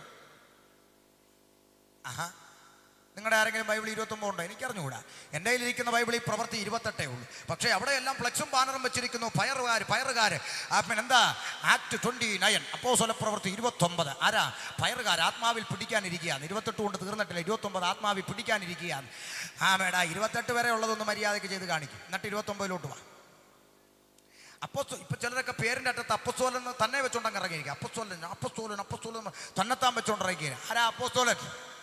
സകലവും വിട്ട് വള്ളവും വലയും വിട്ട് ഭിക്ഷയാചിച്ചവൻ്റെ അടുക്കൽ എറിഞ്ഞു കൊടുക്കാൻ ആ കാലത്തെ നാണയത്തുട്ടുകളായ പൊന്നും വെള്ളിയും ഞങ്ങൾക്കില്ല എന്ന് പറഞ്ഞാൽ ഭിക്ഷക്കാരൻ എറിഞ്ഞു കൊടുക്കാൻ ഒരു നാണയത്തുട്ട് പോലും ഇല്ലാതെ സകലതും കൊണ്ടുവന്ന് ഒന്നിച്ചു വിറ്റ് വീതിച്ച് സകലതും തുല്യമെന്നാണ് എണ്ണി അന്നുള്ളത് കർത്താവിനോട് കൂടെ നടന്ന് ഭക്ഷിച്ച് കർത്താവിന് വേണ്ടി ജീവൻ കൊടുക്കുവാൻ തയ്യാറായി തൻ്റെ പിന്നാലെ ഇറങ്ങിത്തിരിച്ച അവരുടെ പേരാണ് അപ്പോസ്തലന്മാർ. മനസ്സിലായോ? ഇന്നത്തെ അപ്പോസ്തലന്മാർ ഈ മിനിസ്ട്രിയെ സഹായിക്കാൻ താല്പര്യമുള്ളവർ ഈ കാണുന്ന അക്കൗണ്ടിലോട്ട് അയക്കുക. അന്നത്തെ അപ്പോസ്തലന്മാരുടെ കയ്യിൽ ചില്ലറ തൊട്ട് പോലും ഇല്ല എടുത്തു കൊടുക്കുക. അതുകൊണ്ട് ഈ അപ്പോസ്തലനൊക്കെ തന്നെത്താൻ ഇടുന്നതിന് മുമ്പ് ഒന്നുകൂടെ ഒന്ന് ആലോചിക്കണം. സുവിശേഷകനെന്നും പാസ്റ്ററെന്നും ഒക്കെ കൊള്ളെടുത്തൊക്കെ അങ്ങ് നിൽക്കട്ടെ മതിയെന്ന്. അതിനപ്പുറത്തോട്ട് റവയും മൈദായും അപ്പോസ്തലന്മാരും ഒക്കെ ഇതൊക്കെ എന്തിനാ? നോക്കൊരു സുവിശേഷകൻ എന്നതിന് അപ്പുറത്തോട്ടൊന്നും കയറണ്ട, അവിടെ നിൽക്കട്ടെ. നോക്ക്, അതിനപ്പുറത്തൊന്നും പറയാനുള്ള വോയിസ് ഒന്നും നമുക്കൊന്നും ആയിട്ടില്ലെന്ന്. ശിഷ്യന്മാർക്കൊക്കെ അത് പറയാം, അതിനുള്ള പ്രാഗൽഭ്യമുണ്ട്. മനസ്സിലായിക്കണം, മടങ്ങി വരാം, ശ്രദ്ധിച്ചു കേൾക്കണം. അപ്പോൾ അതുകൊണ്ട് പുസ്തകത്തോട് പലരും കൂട്ടുകയും കുറയ്ക്കുകയൊക്കെ ചെയ്യാൻ നടക്കുന്ന ഈ അന്ത്യകാലത്ത് ദൈവമക്കൾ തിരിച്ചറിയണം, ബൈബിൾ പൂർണ്ണതയുള്ള ഗ്രന്ഥമാണ്. ഇനി അതിനോട് ആരും കൂട്ടണ്ട കുറയ്ക്കേണ്ട, ബൈബിൾ അതിൽ തന്നെ പൂർണ്ണമാണ്. ഈ പൂർണ്ണമാകുന്ന ബൈബിൾ ആരംഭിക്കുന്നത് എങ്ങനെയാണ്? ഉൽപ്പത്തി പുസ്തകം 1:1 ആദിയിൽ ദൈവം ആകാശവും ഭൂമിയും സൃഷ്ടിച്ചു. അടുത്ത വാക്കെന്താ എഴുതിയിരിക്കുന്നത്? വായിച്ചേ. ഭൂമി പാഴായും ശൂന്യമായും ഇരുന്നു. അത് ഭൂമി പാഴും ശൂന്യമായിരുന്നു, ആഴത്തിന്മീതെ ഇരുളുണ്ടായിരുന്നു. നിക്കട്ടെ. ഞാനിങ്ങനെ പറഞ്ഞു പോകുമ്പോൾ ഇതിനിടയ്ക്ക് ഒരു ചിന്ത കിടക്കുക. പാസ്റ്ററെ, യേശു അത്തിവൃക്ഷത്തെ ശപിച്ചോ? തൽക്ഷണം ഉണങ്ങിയെന്ന് മത്തായി, പിറ്റേന്ന് പ്രഭാതത്തിൽ ഉണങ്ങിയെന്ന് മാർക്കോസ്. അത് തെറ്റായിരുന്നോ എന്നൊരു ചിന്ത കിടപ്പുണ്ട്. അത് തെറ്റൊന്നുമല്ല, രണ്ടും ശരിയാ. അതെങ്ങനെ രണ്ട് ശരിയാകുന്നത്? പറഞ്ഞു തരാം. അവർ വഴി പോകുമ്പോൾ നിറയെ ഇലകളുള്ള ഒരു അത്തിവൃക്ഷം കണ്ടു. അവനതിൽ ഫലം തിരഞ്ഞു ചെന്നു, കണ്ടില്ല താനും. അവൻ അത്തിയെ ശപിച്ചു, അത് തൽക്ഷണം ഉണങ്ങിപ്പോയി. ഇതാണ് മത്തായി എഴുതിയത്. തൽക്ഷണം ഉണങ്ങി. എന്നിട്ട് അവർ ആ യാത്ര അങ്ങോട്ട് പോയി. നിന്ന നെപ്പി മരം ഉണങ്ങി. നാം മാർക്കോസ് എഴുതിയത് അതല്ല. പിറ്റേന്ന് പ്രഭാതത്തിൽ അവർ വഴി തിരികെ പോരുമ്പോൾ ആ വൃക്ഷം, ഏത് വൃക്ഷം? തലേ ദിവസം യേശു ശപിച്ച ആ വൃക്ഷം, നിന്ന നിൽപ്പിൽ ഉണങ്ങിപ്പോയ ആ വൃക്ഷം, പിറ്റേന്ന് പ്രഭാതത്തിൽ തിരികെ വരുമ്പോൾ അത് വേരോടെ ഉണങ്ങിക്കിടക്കുന്നത് കണ്ടു എന്നാണ് മാർക്കോസ് എഴുതിയിരിക്കുന്നത്. ആത്മാവില്ലാതെ വായിച്ചവൻ വേര് കണ്ടില്ലെന്ന്. കാര്യം രണ്ടും 2 ദിവസത്തെ കാര്യമാണ്. ഒന്ന് അങ്ങോട്ട് പോയപ്പോൾ സംഭവിച്ചതാണ് നിന്ന നിപ്പിൽ ഉണങ്ങിയത്, ഒന്ന് ഇങ്ങോട്ട് വന്നപ്പോഴാണ് അത് മറിഞ്ഞു വീണ് കിടക്കുന്നത്. രണ്ടും 2 ദിവസത്തെ സംഭവമാണ്. ഇതൊക്കെ പറഞ്ഞുകൊണ്ടാ പലരും നമ്മളെ തെറ്റിക്കാൻ നോക്കുന്നത്. ആ പരിപാടിയെ കൈ വെച്ചിരുന്നാൽ മതി. ഇതൊക്കെ തിരിച്ചറിയണമെങ്കിൽ പുസ്തകം വായിക്കണം കേട്ടോ. മടങ്ങി വരാം. ആരാ പുസ്തകം വായിക്കുന്ന 7 മണി തൊട്ട് 10:30 വരെ സീരിയലിന് മുമ്പിലിരുന്ന് പട്ടി മോങ്ങുന്ന പോലെ മോങ്ങല 4 അരമണിക്കൂറും വചനമൊന്നും വായിക്കത്തില്ല. ഇന്ന് പലർക്കും വേദപുസ്തകം ഉറക്ക ഗുളിയ. ആരും തിരിഞ്ഞും മറിഞ്ഞും കിടന്നിട്ട് ഉറക്കം വരുന്നില്ല പാസ്റ്ററെ. അവസാനം ബൈബിൾ എടുത്ത് ഒന്ന് വായിച്ചു, എന്തെങ്കിലും ആവട്ടെ. അപ്പൊ സംഗതി ഇങ്ങനെയാണ്. ആമേൻ. വേദപുസ്തകം പൂർണ്ണതയുള്ള ഗ്രന്ഥമാണ്. ആദിയിൽ ദൈവം ആകാശവും ഭൂമിയും സൃഷ്ടിച്ചു. ഭൂമി പാഴും ശൂന്യവും ആയിരുന്നു എന്നാണ് നമ്മൾ വായിച്ചു കേട്ടത്. അവിടെ ഒരു ചെറിയ തിരുത്തുണ്ട്. ഭൂമി പാഴും ശൂന്യവും ആയിരുന്നു എന്നല്ല, ആയിത്തീർന്നു എന്നാണ് മൂലഭാഷയിൽ എഴുതപ്പെട്ടിരിക്കുന്നത്. പരിഭാഷയിൽ വന്ന ചില മിസ്റ്റേക്കുകൾ, മലയാളം പ്രിന്റിങ്ങിനകത്ത് വന്നിട്ടുള്ള ഒത്തിരി പ്രിന്റിംഗ് മിസ്റ്റേക്കുകൾ നമ്മുടെ കയ്യിൽ വയ്ക്കുന്ന പുസ്തകത്തിലുണ്ട്. അതെല്ലാം ഉലകത്തിലുള്ള എല്ലാ പുസ്തകത്തിലും പ്രിന്റിംഗ് മിസ്റ്റേക്കുകളുണ്ട് എന്നതുപോലെ പരിഭാഷയിൽ മിസ്റ്റേക്ക് ഉണ്ട്. എന്നാൽ മൂലഭാഷയിൽ എഴുതപ്പെട്ടിരിക്കുന്നത് അത് പാഴും ശൂന്യവും ആയിത്തീർന്നു എന്നാണ്. അങ്ങനെയാണെങ്കിൽ ഒരു ചോദ്യം തിരിച്ചു വരും, അതെങ്ങനെ ഭാഷയെ ആ പാഴും ശൂന്യവും ആയി തീർന്നത്? മറുപടി പിന്നാലെ പറയാം, അതവിടെ കിടക്കട്ടെ. പാഴും ശൂന്യവും ആയി തീർന്ന ഭൂമിയിൽ ദൈവം റീക്രിയേഷൻ, പുനർസൃഷ്ടിപ്പ് നടത്തിയ രംഗം മുതലാണ് ദൈവം നമുക്ക് പറഞ്ഞു തന്നിട്ടുള്ളത് ബൈബിളിൽ. മനസ്സിലാക്കുന്നുണ്ടോ? അപ്പൊ ആകെ അവിടെ ഉള്ളത് എന്താണ്? ആഴത്തിന്മീതെ ഇരുള്. ദൈവത്തിന്റെ ആത്മാവ് വെള്ളത്തിന്മീതെ പരിവർത്തിച്ചു. വെള്ളവുമുണ്ട്, ഇരുളുമുണ്ട്, വേറെ ഒന്നുമില്ല. പിന്നെ അവിടെ ദൈവമാണ് സൃഷ്ടിക്കുന്നത്. ശ്രദ്ധിച്ചു കേട്ടോണം, ഒന്ന് വായിച്ചു വിട്ടേച്ചാ. ആഴത്തിന്മീതെ ഇരുളുണ്ടായിരുന്നു, ദൈവത്തിന്റെ ആത്മാവ് വെള്ളത്തിന്മീതെ പരിവർത്തിച്ചുകൊണ്ടിരുന്നു. ആമേൻ. ദൈവത്തിന്റെ ആത്മാവ് വെള്ളത്തിന്മീതെ പരിവർത്തിച്ചുകൊണ്ടിരുന്നു. ഇവിടെയെല്ലാം നമ്മൾ വായിച്ചൊരു പദം ശ്രദ്ധേയമാണ്. ആദിയിൽ ദൈവം ആകാശം ഭൂമിയും സൃഷ്ടിച്ചു. ഉപയോഗിക്കുന്ന പദം ദൈവം എന്നാണ്. ദൈവം എന്ന പദത്തിന്റെ അർത്ഥം ശക്തൻ എന്നാണ്. സർവശക്തൻ അല്ലേ? എല്ലാവരും വിളിക്കുന്ന ഒരു കോമൺ പദമാണ് ദൈവം. ദൈവമേ.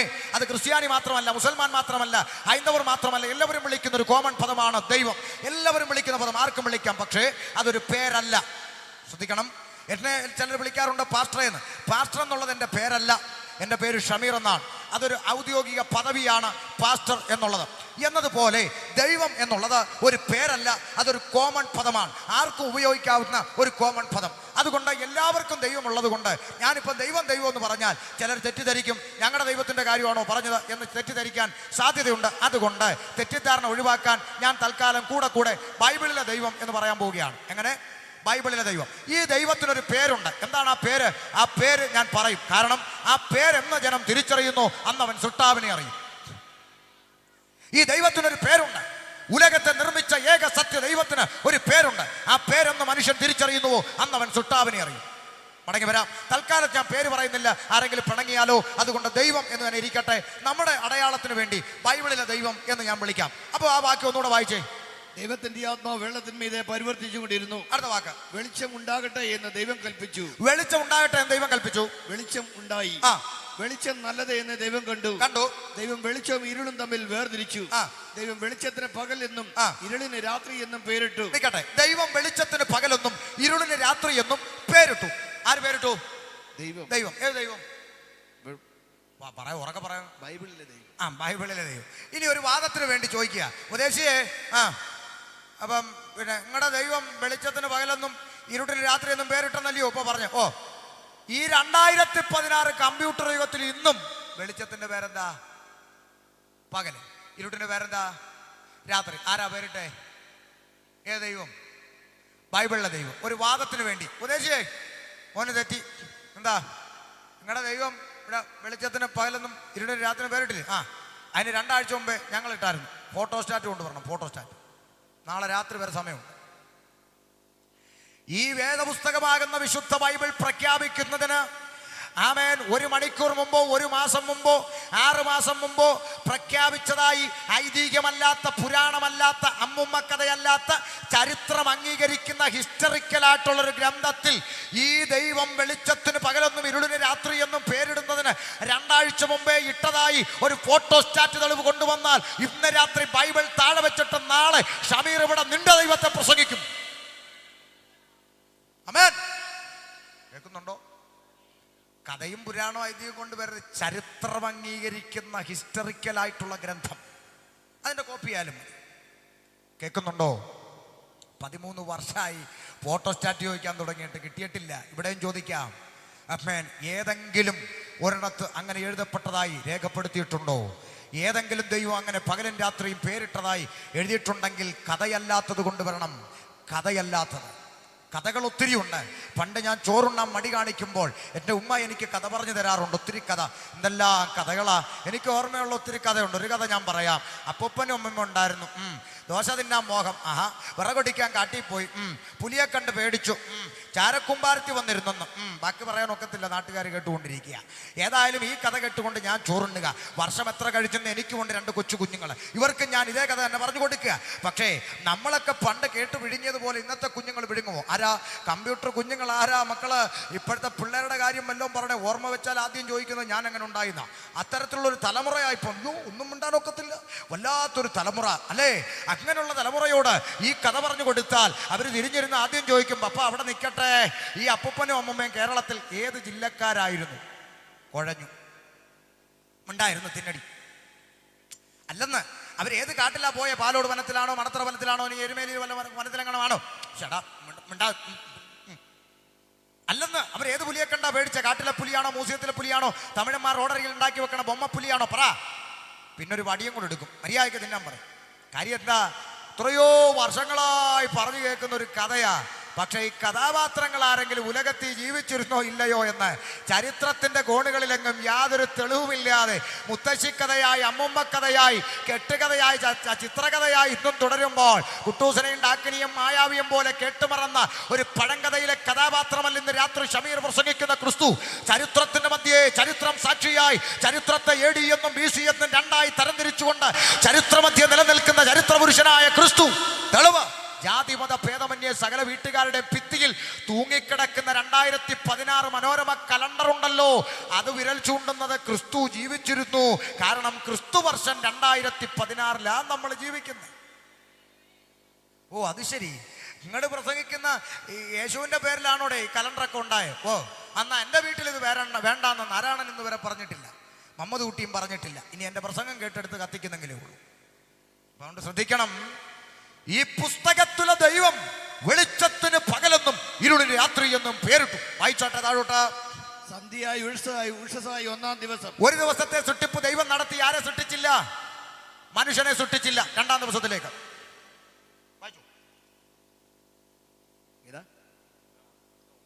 വായിച്ചു താഴോട്ട് വായിച്ചു.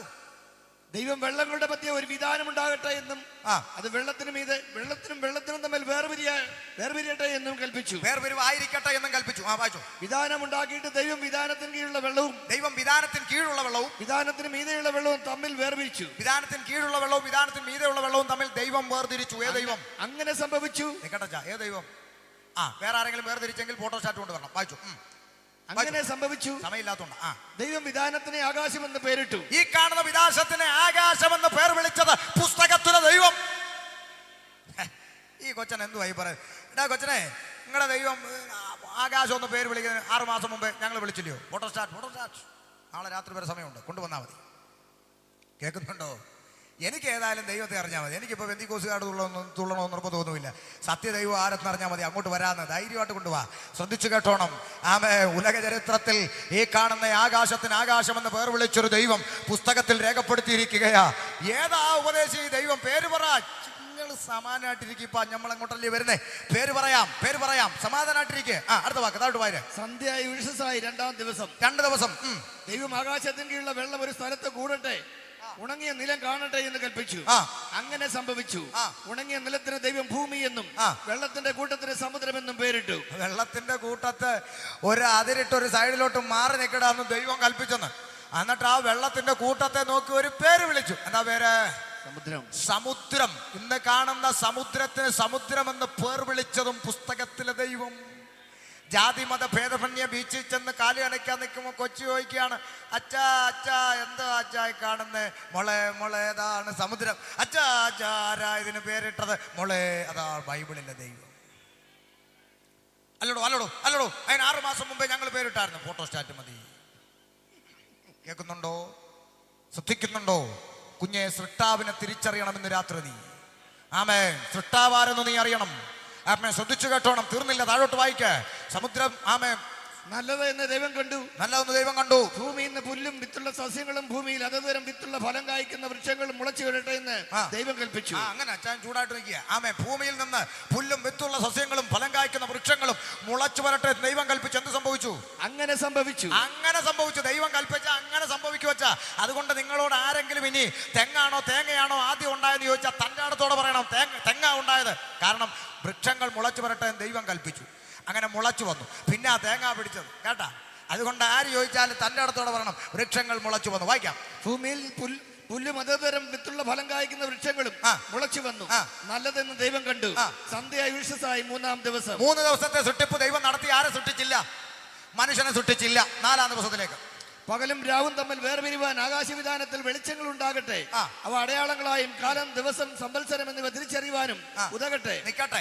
കാലം ദിവസം സംവത്സരം എന്നിവ തിരിച്ചറിയുവാൻ ആകാശവിധാനത്തിൽ വെളിച്ചങ്ങൾ ഉണ്ടാകട്ടെ എന്ന് ദൈവം കൽപ്പിച്ചു. വെളിച്ചങ്ങൾ ഉണ്ടായി. താഴോട്ട് വായിക്കാം. ഭൂമിയെ പ്രകാശിപ്പാൻ ആകാശവിധാനത്തിൽ അവ വെളിച്ചങ്ങളായിരിക്കട്ടെ എന്ന് ദൈവം കൽപ്പിച്ചു. അങ്ങനെ സംഭവിച്ചു. പകൽ വാഴേണ്ടതിന് വലിപ്പമേറിയ വെളിച്ചു. നിൽക്കട്ടെ. പകൽ വാഴുവാൻ വലിപ്പമേറിയ വെളിച്ചം ആരാ? സൂര്യൻ. വായിക്കാം. രാത്രി വാഴേണ്ടതിന് വലിപ്പം കുറഞ്ഞ വെളിച്ചവുമായി വലിപ്പം കുറഞ്ഞ വെളിച്ചം ആരാ? ചന്ദ്രൻ. അങ്ങനെ 2 വലിയ വെളിച്ചങ്ങളെ ആരുണ്ടാക്കി? ദൈവം ഉണ്ടാക്കി. ഏത് ദൈവം? ബൈബിളിലെ ദൈവം. അല്ലെങ്കിൽ ഫോട്ടോ സ്റ്റാറ്റ് വേണം. ആമേ. വായിച്ചോ. നക്ഷത്രങ്ങളെയും ഉണ്ടാക്കി. കണ്ണ് ചിമ്മുന്ന താരകങ്ങളെ ദൈവം സൃഷ്ടിച്ചു. വായിക്കാം. ഭൂമിയെ പ്രകാശിപ്പാനും പകലും രാത്രിയും വാഴുവാനും വെളിച്ചത്തെയും ഇരുളിനെയും തമ്മിൽ വേർതിരിപ്പാനുമായി ദൈവം അവയെ ആകാശവിധാനത്തിൽ നിർത്തി. നിൽക്കട്ടെ. ദൈവം അവയെ സൂര്യൻ ചന്ദ്രൻ നക്ഷത്രങ്ങൾ ഇവയെ ദൈവം എവിടെ നിർത്തി? ആകാശവിധാനത്തിൽ നിർത്തി. ഇന്നും അത് എവിടാ നിൽക്കുന്നേ?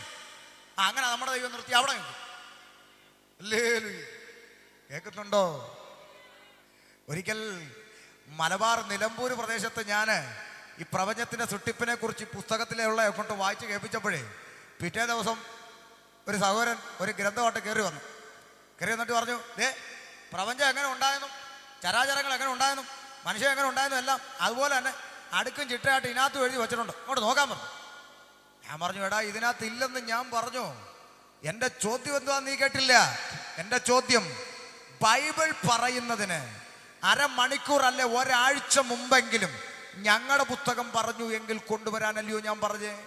ഒരാഴ്ചയെങ്കിലും മുമ്പുള്ളത് കൊണ്ടുവരാൻ പറഞ്ഞപ്പോൾ 610 വർഷം കഴിഞ്ഞുള്ളതും കൊണ്ടുവന്നേക്ക്. അത് ശരിയല്ല. അങ്ങനെ പറയരുത്.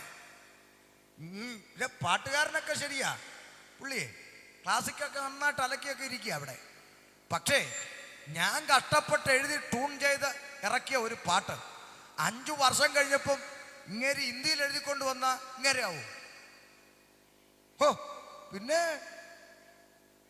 ഹിന്ദിയിൽ എഴുതിയാലും തെലുങ്കിൽ എഴുതിയാലും കന്നഡയിൽ എഴുതിയാലും അത് എൻ്റെ പാട്ടാ. കോപ്പിറൈറ്റിന് ഞാൻ അവകാശം വെച്ചാലുണ്ടല്ലോ. ആഹാ, എന്താ മനസ്സിലായി? മനസ്സിലായല്ലേ? അതാ പറഞ്ഞത്. നോക്ക്, ആകാശമണ്ഡലത്തിൽ നിർത്തി. ഇന്നും അത് അവിടെയാ നിൽക്കുന്നത്. വായിക്കച്ച. വെള്ളത്തിൽ ജലജന്തുക്കൾ കൂട്ടമായി ജനിക്കട്ടെ. നേരത്തെ പേരിട്ട് അതിരിട്ട് മാറ്റി നിർത്തിയിരിക്കുന്ന സമുദ്രത്തെ നോക്കിയിട്ട് തമ്പുരാൻ പറഞ്ഞു, സമുദ്രത്തിലെ വെള്ളത്തിൽ ജലജന്തുക്കൾ അയലമത്തി ചാളചൂര നെമ്മീൻ നെത്തോലി അങ്ങോട്ട് ജനിക്കട്ടെ എന്ന് കൽപ്പിച്ചു. ഭൂമിയുടെ മീതെ ആകാശവിധാനത്തിൽ പറവജാതി പറക്കട്ടെ എന്ന് ദൈവം കൽപ്പിച്ചു. ആകാശവിധാനത്തിൽ പറവജാതി പറക്കട്ടെ എന്ന് തമ്പുരാൻ കൽപ്പിച്ചു. അങ്ങനെ കാക്കമാരൊക്കെ പറക്കാൻ തുടങ്ങി. കാക്ക, പരുന്ത്, പറവ, പ്രാവ് എല്ലാം പറക്കാനായിട്ട് തുടങ്ങി. വായിക്കേ. ദൈവം വലിയ തിമിംഗലങ്ങളെയും വെള്ളത്തിൽ കൂട്ടമായി ജനിച്ചു.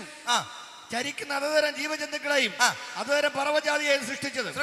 നല്ലതെന്ന് ദൈവം കണ്ടു. നിങ്ങൾ വർദ്ധിച്ചു വരികി സമുദ്രത്തിലെ. ഈ വാക്കൊന്ന് ശ്രദ്ധിച്ചു കേൾക്കണം. ഒന്നുകൂടെ. നിങ്ങൾ വർദ്ധിച്ചു പെരുകി സമുദ്രത്തിലെ വെള്ളത്തിൽ നിറവീൻ. കണ്ടോ, അയലേ മത്തിയും ചാളം ചൂര നെമ്മീൻ നെത്തോലിയും ഒക്കെ തമ്പുരാൻ പറയാ, നിങ്ങൾ വർദ്ധിച്ചു പെരുകി സമുദ്രത്തിലെ വെള്ളത്തിൽ അങ്ങോട്ട് നിറയാൻ പറഞ്ഞു. എന്തിനാ? 6-ാം ദിവസം ഒരുത്തം വരുന്നുണ്ട്. മനുഷ്യനെന്ന് പറഞ്ഞൊരു പ്രോഡക്റ്റ് വരുന്നുണ്ട്. അവൻ വന്ന് രാവും പകലും ബോട്ടും വള്ളവും ഒക്കെയായി കയറി ഇറക്കി കോരിക്കൊണ്ട് വന്നാലും തീരാത്തത്ര മത്സ്യസമ്പത്ത് ഇന്നും സമുദ്രത്തിന്റെ അടിത്തട്ടിൽ ഉണ്ടെങ്കിൽ അതിനെ ഉരുവാക്കിയ ഒരേ ഒരു ദൈവം, ഏക സത്യ ദൈവം. ആമേൻ. ഞങ്ങളാരും ഇത് അറിഞ്ഞില്ലല്ലോ. ഇത് ഏതാ ഈ ദൈവം? ഒന്ന് പേര് പറയും. നിങ്ങൾ ബേജാറാകണ്ടിരിക്കുക. ഇപ്പൊ ആ പേര് പറയാന്ന് സമാധാനമായിട്ടിരിക്കുക. വായിക്കേ. പറവജാതി ഭൂമിയിൽ പെരുകട്ടെ എന്ന് കൽപ്പിച്ചു. ദൈവം അവയെ അനുഗ്രഹിച്ചു. സന്ധ്യയായി ഉത്സവമായി 5-ാം ദിവസം. 5 ദിവസത്തെ സൃഷ്ടിപ്പ് തമ്പുരാൻ നടത്തി. ആരെ സൃഷ്ടിച്ചില്ല? ഉറക്കെ പറ. മനുഷ്യനെ സൃഷ്ടിച്ചില്ല. 6-ാം ദിവസത്തിലേക്ക് അതോതരം കന്നുകാലി, ഇഴജാതി, കാട്ടുമൃഗം എന്നിങ്ങനെ അതോതരം ജീവി ജന്തുക്കൾ ഭൂമിയിൽ ഉളവാകട്ടെ എന്ന് ദൈവം കൽപ്പിച്ചു. നിൽക്കട്ടെ, മനുഷ്യനെ സൃഷ്ടിക്കുന്നതിന് തൊട്ടു മുമ്പ് ദൈവം സൃഷ്ടിച്ച വകുപ്പായി ഇപ്പൊ വായിച്ചത് ഏതാ? അതത് തരം കന്നുകാലി, ഇടജാതി, കാട്ടുമൃഗം. ശ്രദ്ധിക്കണം, ഏതാ കന്നുകാലി? കന്നുകാലി ആടുമാട്, പശുപോത്തെരുമ കന്നുകാലി. ഇടജാതി പാമ്പ് വർഗത്തിൽപ്പെട്ട സകലവും ഇടജാതി. കാട്ടുമൃഗം കാട്ടുപന്നി, കാട്ടാന, കാട്ടുപോത്ത്, കാട്ടുമൂല്, കാട്ടി കിടക്കുന്ന എല്ലാം കാട്ടുമൃഗം. ഇതിനെയെല്ലാം ദൈവം സൃഷ്ടിച്ചു. അപ്പോൾ ഇവിടെ ആരില്ല? ഉറക്കെ പറയണം. അപ്പോൾ ഇവിടെ ആരില്ല? മനുഷ്യനില്ല. കന്നുകാലി, ഇടജാതി, കാട്ടുമൃഗം എന്നിവയെ ദൈവം സൃഷ്ടിക്കുമ്പോൾ ഭൂമിയിൽ ആരില്ല? മനുഷ്യൻ ഇല്ല. അതുകൊണ്ട് കന്നുകാലി കന്നുകാലിയായിരുന്നു, ഇടജാതി ഇടജാതിയായിരുന്നു, കാട്ടുമൃഗം കാട്ടുമൃഗമായിരുന്നു. വല്ലതും മനസ്സിലായോ? ദൈവം കന്നുകാലി, ആടുമാട്, പശുപോത്തെരുമ, ഇടജാതി, പാമ്പ് വർഗം, കാട്ടുമൃഗം, കാട്ടുപന്നി, കാട്ടാന, കാട്ടിക്കിടക്കുന്നത് ഇതിനെയൊക്കെ സൃഷ്ടിക്കുമ്പോൾ ഇവിടെ ആരില്ലെന്ന്? മനുഷ്യനില്ല. ഇനി അഥവാ ഉണ്ടെങ്കിൽ ഫോട്ടോസ്റ്റാറ്റ് കൊണ്ട് പറഞ്ഞാൽ ഇന്ന മനുഷ്യനുണ്ടായിരുന്നു തെളിവ്. അപ്പം മനുഷ്യനില്ല, മനുഷ്യനില്ല. അതുകൊണ്ട് കന്നുകാലി കന്നുകാലിയായിരുന്നു എന്ന് പറഞ്ഞാൽ അതുകൊണ്ട് പശു പശുവായിരുന്നു, പോത്ത് പോത്തായിരുന്നു, എരുമ എരുമയായിരുന്നു, പാമ്പ് പാമ്പായിരുന്നു, പന്നി പന്നിയായിരുന്നു. കാരണം ആരില്ല? മനുഷ്യനില്ലെന്ന്. പിന്നെ 6-ാം ദിവസം ആര് വന്നു? മനുഷ്യൻ ഇങ്ങോട്ട് വന്നു. അവൻ ഇങ്ങോട്ട് വന്നു കഴിഞ്ഞപ്പോൾ എന്ത് ചെയ്തു? ഇത് ഈ പലതിനെയും പിടിച്ചവൻ ദൈവമാക്കി കളഞ്ഞു. ഇപ്പൊ പശുവും ദൈവമായി. ഇപ്പൊ പശുവിനെ കൊന്ന അകത്ത് പോവും. പശുവിനെ കൊന്ന നാട്ടുകാർ കൊല്ലും, പട്ടിയെ കൊന്ന രഞ്ജിനി ഹരിദാസ് വരും. മനുഷ്യനെ കൊന്ന ഒരു കുഴപ്പമില്ല. എന്നാ കുഴപ്പം? മനസ്സിലാവുന്നുണ്ടോ? മനുഷ്യനെ കഴുത്തറുത്തുള്ള കുഴപ്പമൊന്നും ഇല്ലെന്ന്. ഓരോ ബോധക്കേട്. ഇനിയിപ്പോ ക്രിസ്ത്യാനിയും കൂടെ റോഡിൽ ഇറങ്ങണം കൊടിയും പിടിച്ചോണ്ട്. ഞങ്ങളുടെ 1-ാമത്തെ മാർപ്പാപ്പയായ പത്രോസ്ലീഹായെ മാനസാന്തരപ്പെടുത്തിയത് കോഴിയാണ്. കോഴി കൂവിയപ്പോഴാണ് ഞങ്ങളുടെ പാപ്പ ബോധം വന്നത്. അതുകൊണ്ട് കോഴിയെ കൊല്ലരുത്. ഇറങ്ങട്ടെ. ഇപ്പൊ പിന്നെ മുസ്ലിങ്ങൾ അടങ്ങിയിരിക്കത്തില്ല, അവരും ഇറങ്ങും. വെണ്ടയ്ക്ക, കത്തിരിക്ക, അമരക്ക, പാവയ്ക്ക, അങ്ങനെ ഇക്കായിൽ അവസാനിക്കുന്ന മലക്കറി എല്ലാം നിരോധിക്കുക. ഇക്കാമാര് ഞങ്ങളാണ്. ചുരുക്കി പറഞ്ഞ ആരും ഒന്നും കഴിക്കണ്ട. ബോധം കെട്ടവന്മാർ കുറെ ഇറങ്ങി നിൽക്കുക. അല്ല ബോധവും വേണ്ടി. ആമേ. പിന്നല്ല. ശ്രദ്ധിച്ചു കേൾക്കണേ. കന്നുകാലി, ഇടജാതി, കാട്ടുമൃഗം ഇതിനെയെല്ലാം ദൈവം സൃഷ്ടിച്ചെന്ന് എന്ന് പറഞ്ഞാൽ സൃഷ്ടാവ് വേറെയുണ്ട്. ഇതെല്ലാം സൃഷ്ടിയാണ്. ആമേൻ. തിരിച്ചറിയണം, കണ്ണു തുറക്കണം, ബോധം വരണം. കന്നുകാലി, ഇടജാതി, കാട്ടുമൃഗം എന്നെല്ലാം ദൈവം സൃഷ്ടിച്ചു. അനന്തരം വായിക്ക. അനന്തരം അതുതരം കാട്ടുമൃഗങ്ങളെയും അതുതരം കാത്തുകാലികളെയും അതുതരം ഭൂചര ജന്തുക്കളെയും ഉണ്ടാക്കി. നല്ലത് എന്ന് ദൈവം കണ്ടു. അനന്തരം ദൈവം നമ്മുടെ സ്വരൂപത്തിൽ നമ്മുടെ സാദൃശ്യപ്രകാരം മനുഷ്യനെ ഉണ്ടാക്കുക. നമ്മുടെ സ്വരൂപത്തിലും നമ്മുടെ സാദൃശ്യത്തിലും മനുഷ്യനെ ഉണ്ടാക്കാൻ പോകുന്നു. ദൈവിക കോടതി എടുത്ത തീരുമാനം. ആമേൻ. മനുഷ്യൻ ഭൂമിയിൽ വന്നാൽ അവന് ഭൂമിയിൽ ജീവിക്കാൻ ആവശ്യമായ സകല നന്മകളും ഭൂമിയിൽ ക്രിയേറ്റ് ചെയ്ത് വെച്ചതിന് ശേഷമാണ് ദൈവം തന്റെ സാദൃശ്യത്തിലും സ്വരൂപത്തിലും മനുഷ്യനെ സൃഷ്ടിക്കുവാൻ തീരുമാനിച്ചത്.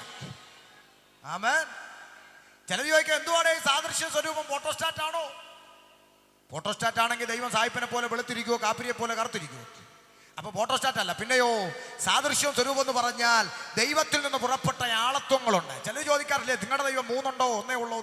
നമ്മൾ പറയും നമ്മുടെ ദൈവം 1 ഉള്ളൂ. ഏത്? ഏക സത്യ ദൈവം. പിതാവ് ദൈവമാണോ? അതെ. പുത്രൻ ദൈവമാണോ? അതെ. പരിശുദ്ധാത്മാ ദൈവമാണോ? അതെ. അപ്പൊ അതുകൊണ്ട് 3 ഇല്ലയോ? ഇല്ല, 1 ഉള്ളൂ. അതെങ്ങനെയാണോ 3 ഒന്നാകുന്നത് എന്നാ ചിലരുടെ ചോദ്യം. അതിന് ചില ഭാഷന്മാരങ്ങോട്ട് പറയും, അതിപ്പോൾ നമ്മളൊരു തേങ്ങ എടുത്ത് നോക്കേ, അതിൻ്റെ പുറത്ത് തൊണ്ടുണ്ട്, അതിനകത്ത് ചിരട്ടയുണ്ട്, പിന്നെ അതിനകത്ത് തേങ്ങയുണ്ട്, അപ്പോഴും അത് ഒന്നല്ലേ? അതിനകത്ത് വെള്ളവും കൂടെ ഉണ്ട്, അത് പറയത്തില്ല. ദൈവത്തിൻ്റെ ആളത്വത്തെ തെങ്ങിനോടും ചക്കക്കുരുവോടും റബ്ബർ കുരുവിനോടും ഒക്കെ ഉപയോഗിക്കുന്ന ഒത്തിരി പേരുണ്ട്. അപ്പം ദൈവത്തിൻ്റെ സാദൃശ്യത്തെ അല്ലെങ്കിൽ ദൈവത്തിലെ തൃത്വത്തെ തേങ്ങയും മാങ്ങയൊന്നും കാണിച്ച് ആരെയും ബോധ്യപ്പെടുത്താനൊക്കത്തില്ല. കാരണം അത് ദൈവത്തിൽ അടങ്ങിയിരിക്കുന്ന ഒരു ആത്മീയ മർമ്മമാണ്. അത് അത്യാവശ്യം ഒരുത്തനെ തെളിയിക്കണമെന്ന് നിർബന്ധമുണ്ടെങ്കിൽ മുന്നോട്ട് വന്നാൽ ഞാൻ തെളിയിച്ചു കൊടുക്കാം. കാര്യം ഒരിക്കൽ ഒരുത്തൻ എന്നോട് ചോദിച്ചു, നിങ്ങളുടെ ദൈവം 3 ആണോ 1 ആണോ? ഞാൻ പറഞ്ഞു, ഒറ്റ ദൈവം. 3 പിതാവും പുത്രനും പരിശുദ്ധ 3 ഇല്ലയോ? അമ്മേ ഞാൻ പറഞ്ഞു, ഇല്ല 1 ഉള്ളൂ. അതെങ്ങനെ 1 3 ആകുന്നു? 3 1 ഒന്ന് പറഞ്ഞു തരാൻ പറഞ്ഞു. ഞാൻ പറഞ്ഞു തരാമെന്ന് പറഞ്ഞു. എങ്ങനെ? ചോദ്യം ചോദിച്ചുകൊണ്ട് വന്നവൻ. ഞാൻ ചോദിച്ചു, താങ്കൾ ഒരാളാണോ 3 ആളാണോ? താങ്കൾ ഒരാളാണോ 3 ആളാണോ? പിന്നെ അയാൾ പറഞ്ഞു, കണ്ണ് കാണാനും ഒക്കത്തില്ല, ഞാൻ ഒരാളെ ഉള്ളൂ എന്ന് പറഞ്ഞു. ഇനി മാറ്റി പറയരുതെന്ന് പറഞ്ഞു. ഇല്ല, തിരുത്തി പറയരുത്. ഇല്ലെന്ന്. നിങ്ങൾക്ക് ദേഹമുണ്ടോ? ദേഹം, ശരീരം ഉണ്ട്. ദേഹി എന്ന് പറഞ്ഞൊന്നുണ്ടോ? മനസ്സ്, ജീവൻ ഉണ്ട്. ആത്മാവ് എന്ന് പറഞ്ഞൊരു സാധനം ഉണ്ടോ? റൂഹ് ഉണ്ട്. പറഞ്ഞപ്പോൾ എത്ര ഉണ്ട്? കാഴ്ച എത്രയേ ഉള്ളൂ? ദാണ്ട് ഇവിടെ ഒരു പാട്ടുകാരനിരിക്കും, നിങ്ങൾക്ക് കാണാമല്ലോ അല്ലേ? അത്യാവശ്യം ഇറച്ചിയൊക്കെ ഉള്ളൊരു മനുഷ്യനാണ്. ആത്മേൻ. ഞാൻ ചോദിക്കട്ടെ, ഈ മനുഷ്യന് ദേഹമുണ്ട്, ദേഹിയുണ്ട്, ആത്മാവുണ്ട്. ഞാൻ അച്ഛനോട് പറയും, അച്ഛൻ ഒരു കാര്യം ചെയ്യും, ആത്മാവിനെ ആ വണ്ടിയിലോട്ട് കടത്തി വെച്ചിട്ട് നേരം വിശ്രമിക്കട്ടെ. അച്ഛൻ എഴുന്നേറ്റ് വന്ന് ഒരു പാട്ട് പാടും. ആത്മാവിനെ അവിടെ കടത്തി വെച്ചു പാടും അച്ഛാ. ആത്മാവ് പോയാൽ പിന്നെ അച്ഛൻ പാടണം, ഞങ്ങളാ പാടുന്നത്. ആമേൻ. മനസ്സിലായോ? ആത്മാവ് പോയാൽ പിന്നെ ഞങ്ങളാ പാടുന്നത്. പോകുന്നേ ഞാനും എൻ ഗൃഹം തേടി ദൈവത്തോടു തുറങ്ങിട. ചിലർക്കത് മനസ്സിലായില്ല. സമയം ഇപ്പൊ മനസ്സിലായി എന്ന് പറഞ്ഞ ആത്മാവ് പോകുമ്പോഴാണോ ചത്തുപോയെന്ന് പറയുന്നത്. ആമ ശരീരം ഒന്നും പോകുന്നില്ല. പോന്നോ? ഇല്ല. അപ്പൊ ദേഹം, ദേഹി, ആത്മാവ്, ഇത് മൂന്നാണോ ഒന്നാണോ എന്ന് ചോദിച്ചാൽ കാഴ്ചയിൽ ഒന്നേ ഉള്ളൂ, പറയുമ്പോൾ മൂന്നുണ്ട്. ഇതൊന്ന് വേർതിരിച്ച് നീ കാണിച്ചു തരാമെങ്കിൽ ഞാൻ എൻ്റെ ദൈവത്തെയും വേർതിരിച്ച് കാണിച്ചു തരാം. ഇത്ര ഉള്ളു കാര്യം. എല്ലാ മനുഷ്യന്റെ മേലും മൂന്നാളത്വം ഉണ്ടെന്നേ. ഇതുപോലെ ദൈവത്തിൽ ഈ മൂന്നാളത്വം ഉണ്ടോ എന്ന് ചിലർ തെളിയിക്കാൻ പറഞ്ഞാൽ സിമ്പിളായി തെളിയിക്കാൻ പുസ്തകത്തിൽ എഴുതി വെച്ചിട്ടുണ്ട്. കൊലോസ്യ ലേഖനം 2:9 അവനിലല്ലോ അഥവാ യേശുക്രിസ്തുവിലല്ലോ ദൈവത്തിന്റെ സർവ്വസമ്പൂർണതയും ഏത് രൂപത്തിൽ വസിക്കുന്നു. അപ്പൊ ദൈവത്തിന് ദേഹരൂപമുണ്ട്, ക്രിസ്തു. അതൊക്കെ തെളിയിക്കാം, അതൊക്കെ പോട്ടെ, പിന്നാലെ വരാം. ശ്രദ്ധിച്ച് കേൾക്കണം, വിഷയം പിന്നെ വേറെ കിടക്കുക, അതുകൊണ്ട് ഓർഡർ അനുസരിച്ച് പോകാൻ വേണ്ടിയാണ്. ശ്രദ്ധിച്ച് കേൾക്കണം. അപ്പോൾ അനന്തരം ദൈവം മനുഷ്യനെ സൃഷ്ടിക്കാൻ തീരുമാനിച്ചു. അവിടെയാണ് നമ്മൾ നിർത്തിയത്. എങ്ങനെ സൃഷ്ടിച്ചു? ഉൽപ്പത്തി 2:7 മനുഷ്യനെ എങ്ങനെ സൃഷ്ടിച്ചു? ചിലർ പറയും മനുഷ്യൻ എങ്ങനെ ഉണ്ടായി അറിയത്തില്ലയോ? ഇല്ല. ഹിമാലയ സാനുക്കളിൽ ഒരു തരം പുഴു ഉണ്ടായിരുന്നെന്ന്. പിന്നെ ഈ പുഴു ഇങ്ങനെ വളർന്നു വന്നപ്പോൾ മൂക്കിച്ചിരി നീണ്ടു, കാതിച്ചിരി തള്ളി, അങ്ങനെ പിന്നെ അതങ്ങ് മനുഷ്യനെ പോലായി, പിന്നെ മനുഷ്യനായി. അത് ചിലര്. പക്ഷെ ബാക്കി ഭൂരിപക്ഷവും ആൾക്കാരും പറയുന്നത് അങ്ങനല്ല. മനുഷ്യൻ എങ്ങനെ ഉണ്ടായെന്ന് പോലും നിങ്ങൾക്ക് അറിയത്തില്ലയോടോ. എങ്ങനെ ഉണ്ടായി? കൊരങ്ങിന്ന് ആണോ? തിരുവനന്തപുരം മ്യൂസിയത്തിൽ ഇന്നും കുറെ കുരങ്ങന്മാർ കിടപ്പുണ്ടല്ലോ. എന്താ ആഴ്ച ഓരോ മനുഷ്യൻ കൊണ്ടിറങ്ങി വരാത്ത ഉണ്ടെന്നില്ല. ഇതൊക്കെ പറഞ്ഞു കൊടുത്താലും പിന്നെയും ചിലർ ഒറ്റക്കാലേ നിൽക്കുക. അല്ലല്ല കൊരങ്ങിന്ന. ശരി, നിന്റെ വലിയപ്പച്ചൻ കുരങ്ങൻ, ഞങ്ങളുടെ വലിയപ്പച്ചൻ കുരങ്ങൻ. പിന്നെ അവനോട് തർക്കിച്ചിട്ട് കാര്യമൊന്നുമില്ല, വിട്ടുകളയാന്നുള്ളതേ ഉള്ളൂ. കാര്യം ബോധം വേണ്ടേ, തർക്കിക്കുന്നവനും ബോധം വേണം. അപ്പൊ ഇതുപോലെയാ. അപ്പൊ നോക്ക്, പുഴുവിൽ നല്ല കുരങ്ങിന്നല്ല, പിന്നെ എങ്ങനെ മനുഷ്യനുണ്ടായി? ബൈബിളിന്റെ പ്രഖ്യാപനം കേൾക്കൂ സ്നേഹിത. ഉൽപ്പത്തി 2:7 യഹോവയായ ദൈവം നിലത്തെ പൊടി കൊണ്ട് മനുഷ്യനെ നിർമ്മിച്ചു. അവന്റെ മൂക്കിൽ ജീവശ്വാസം ഊതി മനുഷ്യൻ ജീവനുള്ള ദേഹിയായി തീർന്നു. നിൽക്കട്ടെ. യഹോവയായ ദൈവം നിലത്തെ മണ്ണുകൊണ്ട് മനുഷ്യനെ നിർമ്മിച്ചിട്ട് അവന്റെ മൂക്കിൽ ജീവശ്വാസം ഊതി. അപ്പൊ ഇതുവരെയും ദൈവം ദൈവം ദൈവം എന്നാണ് എഴുതിയെങ്കിൽ മനുഷ്യനെ സൃഷ്ടിക്കുന്ന രംഗം വന്നപ്പോൾ ഈ ഉലകത്തെ നിർമ്മിച്ച ഏക സത്യ ദൈവമായ പടച്ചവൻ, ഈശ്വരൻ, ഭഗവാൻ, ദൈവം തന്റെ പേര് വെളിപ്പെടുത്തി. യഹോവയായ ദൈവം. മനുഷ്യനെ സൃഷ്ടിക്കുന്ന രംഗം വന്നപ്പോൾ ഈ ഉലകത്തെ പടച്ചുണ്ടാക്കിയ പടച്ചവൻ, സൃഷ്ടാവ്, ഈശ്വരൻ, ഭഗവാൻ, ദൈവം തന്റെ പേര് മനുഷ്യന് വെളിപ്പെടുത്തിക്കൊണ്ട് ഇതാ മനുഷ്യനെ സൃഷ്ടിച്ചു. യഹോവയായ ദൈവം. എങ്ങനെ സൃഷ്ടിച്ചു? നിലത്തെ മണ്ണുകൊണ്ട് മനുഷ്യന്റെ രൂപം ഉണ്ടാക്കി. അനക്കമില്ലെന്ന്. പിന്നെ അനക്കം വെച്ചത് അപ്പോഴാ. എന്റെ ദൈവം, യഹോവയായ ദൈവം അവന്റെ മൂക്കിലേക്ക് ജീവശ്വാസം ഊതി മനുഷ്യൻ ജീവനുള്ളവനായി. അന്ന് എന്റെ ദൈവം ഊതിയ ജീവശ്വാസമല്ലേ ഇന്ന് ജാതിമത ഭേദമന്യേ മേപ്പോട്ടും കീപ്പോട്ടും വലിച്ചു വിട്ടുകൊണ്ടിരിക്കുന്നത്. അത് ശരി, നിങ്ങളുടെ ദൈവം ഊതിയ ശ്വാസമാണ് ഞാൻ വിട്ടുകൊണ്ടിരിക്കുന്നത് അല്ലേ? എന്നാ എനിക്കിനി വേണ്ട, തൻ്റെ അവിടെ ഉണ്ടോ എന്ന് പറ. പെട്ടി 10 ഓർഡർ ചെയ്തേ. ഇനി അതല്ലെങ്കിൽ ഉപദേശി, നിങ്ങളുടെ ദൈവം ഊതുന്നതിന് 6 മാസം മുമ്പേ ഞങ്ങൾ ഊതിയായിരുന്നു, ഫോട്ടോസ്റ്റാറ്റ് കൊണ്ടുപോകാം, നാളെ മാറ്റി പ്രസംഗിക്കും, തർക്കമൊന്നുമില്ല. കുഞ്ഞെ, സൃഷ്ടാവിനെ നീ അറിയണം. നിന്നെ നിർമ്മിച്ച ദൈവത്തെ നീ അറിയണം. നിന്നെ പടച്ചുണ്ടാക്കിയ പടച്ചവനെ നീ അറിയണം. നിന്നെ സൃഷ്ടിച്ച ഈശ്വരനെ നീ അറിയണം. സൃഷ്ടാവിനെ അറിയണം. മടങ്ങി വരാം. നിലത്തെ മണ്ണുകൊണ്ട് മനുഷ്യന്റെ രൂപത്തെ നിർമ്മിച്ചു. അവന്റെ മൂക്കിൽ ജീവശ്വാസമൂതി മനുഷ്യൻ ജീവനുള്ളവനായി. ഉലക ചരിത്രത്തിൽ ആദ്യമായി ഒരു മനുഷ്യൻ നിർമ്മിക്കപ്പെട്ടു. അവന്റെ പേരാണ് ആദം. ഇന്ന് രാത്രി എന്നെ കേൾക്കുന്ന കൊല്ലംപടിയിലെ ബഹുമാന്യ സഹോദര സഹോദരി, ഈ മനുഷ്യൻ ഹിന്ദുവല്ല, ഈ മനുഷ്യൻ ക്രിസ്ത്യാനിയല്ല, ഈ മനുഷ്യൻ മുസൽമാനല്ല. ഇവന്റെ പേരാണ് മനുഷ്യൻ. എന്നെ കേൾക്കുന്ന ബഹുമാന്യ സഹോദര, ദൈവം മനുഷ്യനെ ജാതിയും മതവും വേർതിരിച്ച് സൃഷ്ടിച്ചില്ല കേട്ടോ. ദൈവം മനുഷ്യനെ ജാതിയും മതവും വേർതിരിച്ചില്ല. നിന്റെ കണ്ണൊന്ന് തുറക്ക്. കാവിയുടുത്തവനും തൊപ്പിയിട്ടവനും പ്രാർത്ഥിക്കുന്നവന് ശത്രുവല്ല. കാവിയുടുത്തവനും തൊപ്പിയിട്ടവനും പ്രാർത്ഥിക്കുന്നവന് ശത്രു മറിച്ച് ഞാനും നീയും ഒരേ ദൈവത്തിന്റെ സൃഷ്ടി, ഒരൊറ്റ അപ്പന്റെ മക്കൾ, തമ്മിൽ കടിച്ചു കീറേണ്ടവരല്ല, തമ്മിൽ സ്നേഹിക്കേണ്ടവരാണെന്ന് പഠിപ്പിക്കുന്ന പുസ്തകത്തെയാ ഇന്ന് രാത്രി ഷമീർ പ്രസംഗിക്കുന്നത്. നീ കേൾക്കുന്നുണ്ടോ? ഒരൊറ്റ ദൈവത്തിന്റെ സൃഷ്ടി. നീ എന്റെ അപ്പന്റെ മകനാ. നീ കാവിയുടുത്താലും തൊപ്പിയിട്ടവനായാലും നീ എന്റെ സഹോദരനാണെന്ന്. അതുകൊണ്ടാ സഹോദര, പെന്തിക്കോസുകാരെ നീ ആട്ടിയാലും തുപ്പിയാലും ചൂലിനടിച്ചാലും ഇറക്കടാന്ന് പറഞ്ഞാലും അടുത്തയാഴ്ച നിന്റെ വീട്ടിലൊരു പേപ്പറും കൊണ്ട് വരത്തില്ലയോ? സഹോദര പ്രാർത്ഥിക്കട്ടെ, സഹോദരി പ്രാർത്ഥിക്കട്ടെ. നീ അടിച്ചിറക്കിയാലും പോകാത്ത നാണം കെട്ട വർഗം എന്തിനാ കയറി വരുന്നതെന്നറിയാമോ? നീ എന്റെ അപ്പന്റെ മകനായതുകൊണ്ടാ, നീ എന്റെ സഹോദരനായതുകൊണ്ടാ. നീ നശിച്ചു പോകാതെ നിത്യജീവൻ പ്രാപിക്കേണ്ടതിനാ, നീ നരക ശിക്ഷയിൽ പോകാതിരിക്കേണ്ടതിനാ, നീ നന്മയിലേക്ക് നയിക്കപ്പെടണം.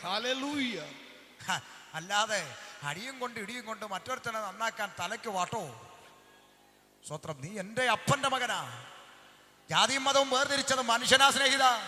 കറുപ്പും വെളുപ്പും വേർതിരിച്ചത് മനുഷ്യനാ സഹോദര. ഉയർന്ന ജാതിയും ഉയർന്ന മതവും കുറഞ്ഞവനും കൂടിയവനും വേർതിരിച്ചത് മനുഷ്യനാ സ്നേഹിത.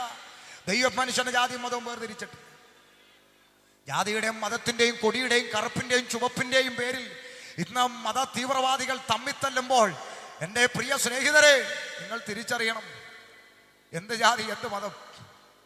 ജാതിയും മതമൊന്നും ഇല്ലാത്ത ചില സന്ദർഭങ്ങൾ ജീവിതത്തിൽ വരും. ഇന്ന് മതത്തിനു വേണ്ടി അടിക്കാൻ നടക്കുന്ന നിന്റെ കിഡ്നി അടിച്ചു പോകട്ടെ. നീ പത്രത്തിൽ പരസ്യം കൊടുക്കും കിഡ്നി വേണമെന്ന്. മുസ്ലിയാർ വന്നിട്ട് പറയും എൻ്റെ കിഡ്നി തരാം. നീ പറയോ മുസ്ലിയാരെ വേണ്ടെന്ന്? ജാതിയും മതവും ഇല്ലാത്ത അവസ്ഥകൾ ജീവിതത്തിൽ വരും കേട്ടോ. പൂജാരിക്ക് ആക്സിഡന്റ് ആയി, ആശുപത്രി കൊണ്ട് ചെന്നപ്പോ ഡോക്ടർ പറഞ്ഞു അത്യാവശ്യമായി എ പോസിറ്റീവ് ബ്ലഡ് ഒരു കുപ്പി അടച്ചില്ലെങ്കിൽ ഇയാൾ തട്ടിപ്പോകുമെന്ന് പറയുമ്പോൾ ആവെ കൊന്തയിട്ടവൻ വന്നിട്ട് പറയാ ഞാൻ തരട്ടെ ബ്ലഡ്, വേണ്ടെന്ന് പറയുമോ? കിഡ്നിയുടെ മുമ്പിൽ ജാതിയില്ലല്ലോ, രക്തത്തിന്റെ മുമ്പിൽ ജാതിയില്ലല്ലോ.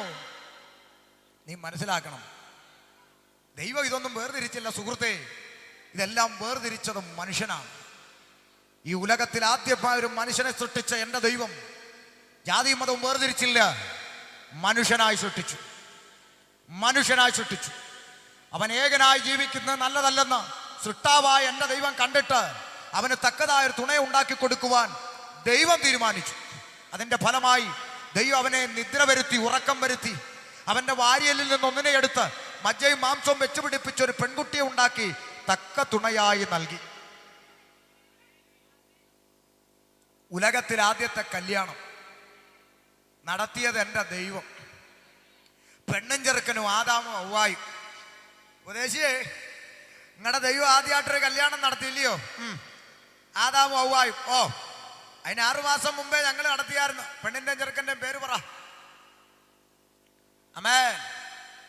ഏത് ജാതി മത വിഭാഗക്കാരനോടും ഉലകത്തിൽ ആദ്യത്തെ മനുഷ്യരാരാന്ന് ചോദിച്ചാൽ 2 പേരെ പറഞ്ഞു കേട്ട ചരിത്രമുള്ളൂ, ആദാമും ഹവ്വായും. അത് പറഞ്ഞത് ബൈബിളാണോ?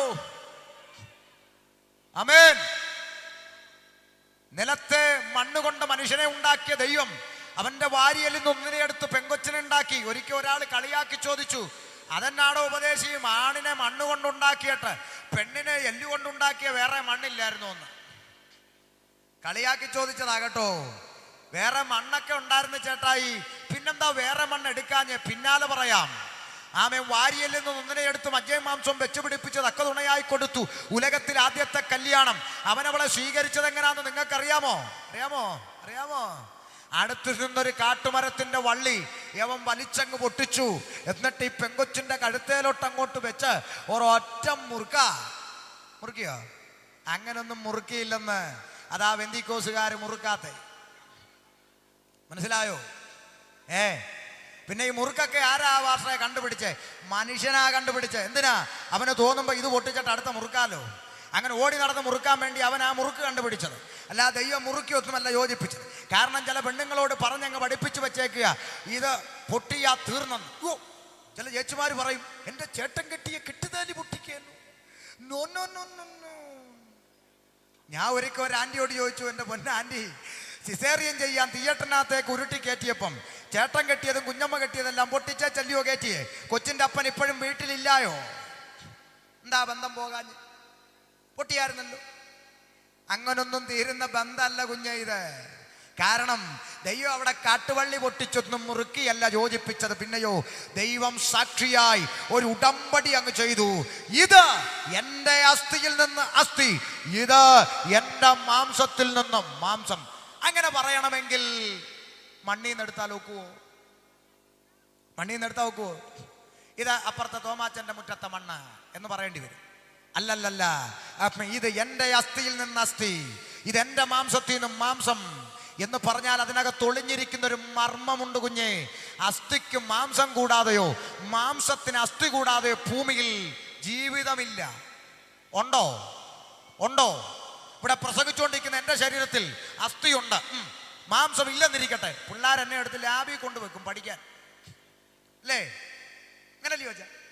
ഇനി മാംസം ഉണ്ട്, അസ്ഥി ഇല്ലെന്നിരിക്കട്ടെ, എഴുന്നേറ്റ് ഇങ്ങനെ നിൽക്കുവോ? അവിടെ മൈദാമാവ് കുഴച്ചിട്ടിരിക്കുന്ന പോലെ അവിടെ കിടക്കും. അപ്പൊ എഴുന്നേറ്റ് ഇങ്ങനെ നിൽക്കണമെങ്കിൽ ഇത് രണ്ടും വേണം, വേണ്ടേ? വേണം. ഇത് രണ്ടും തമ്മിൽ വേർപെടുന്നൊരു ദിവസമുണ്ട്. പറഞ്ഞേ, പറ. എൻ്റെ അസ്ഥിയും മാംസവും തമ്മിൽ വേർപെടുന്നൊരു ദിവസം പറ. എൻ്റെ മരണത്താൽ. മണ്ണ് മണ്ണോട് ചേരും, അല്ലേ?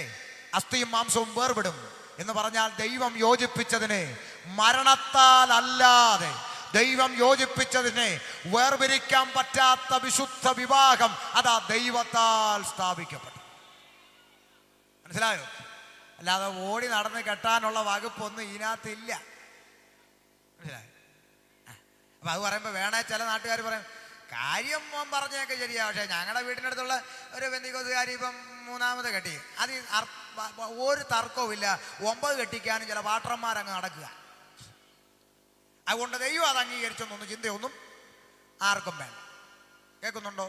കാര്യം ഇവന്മാർക്ക് സഞ്ജീവ് വല്ലതും വീണാൽ മതി.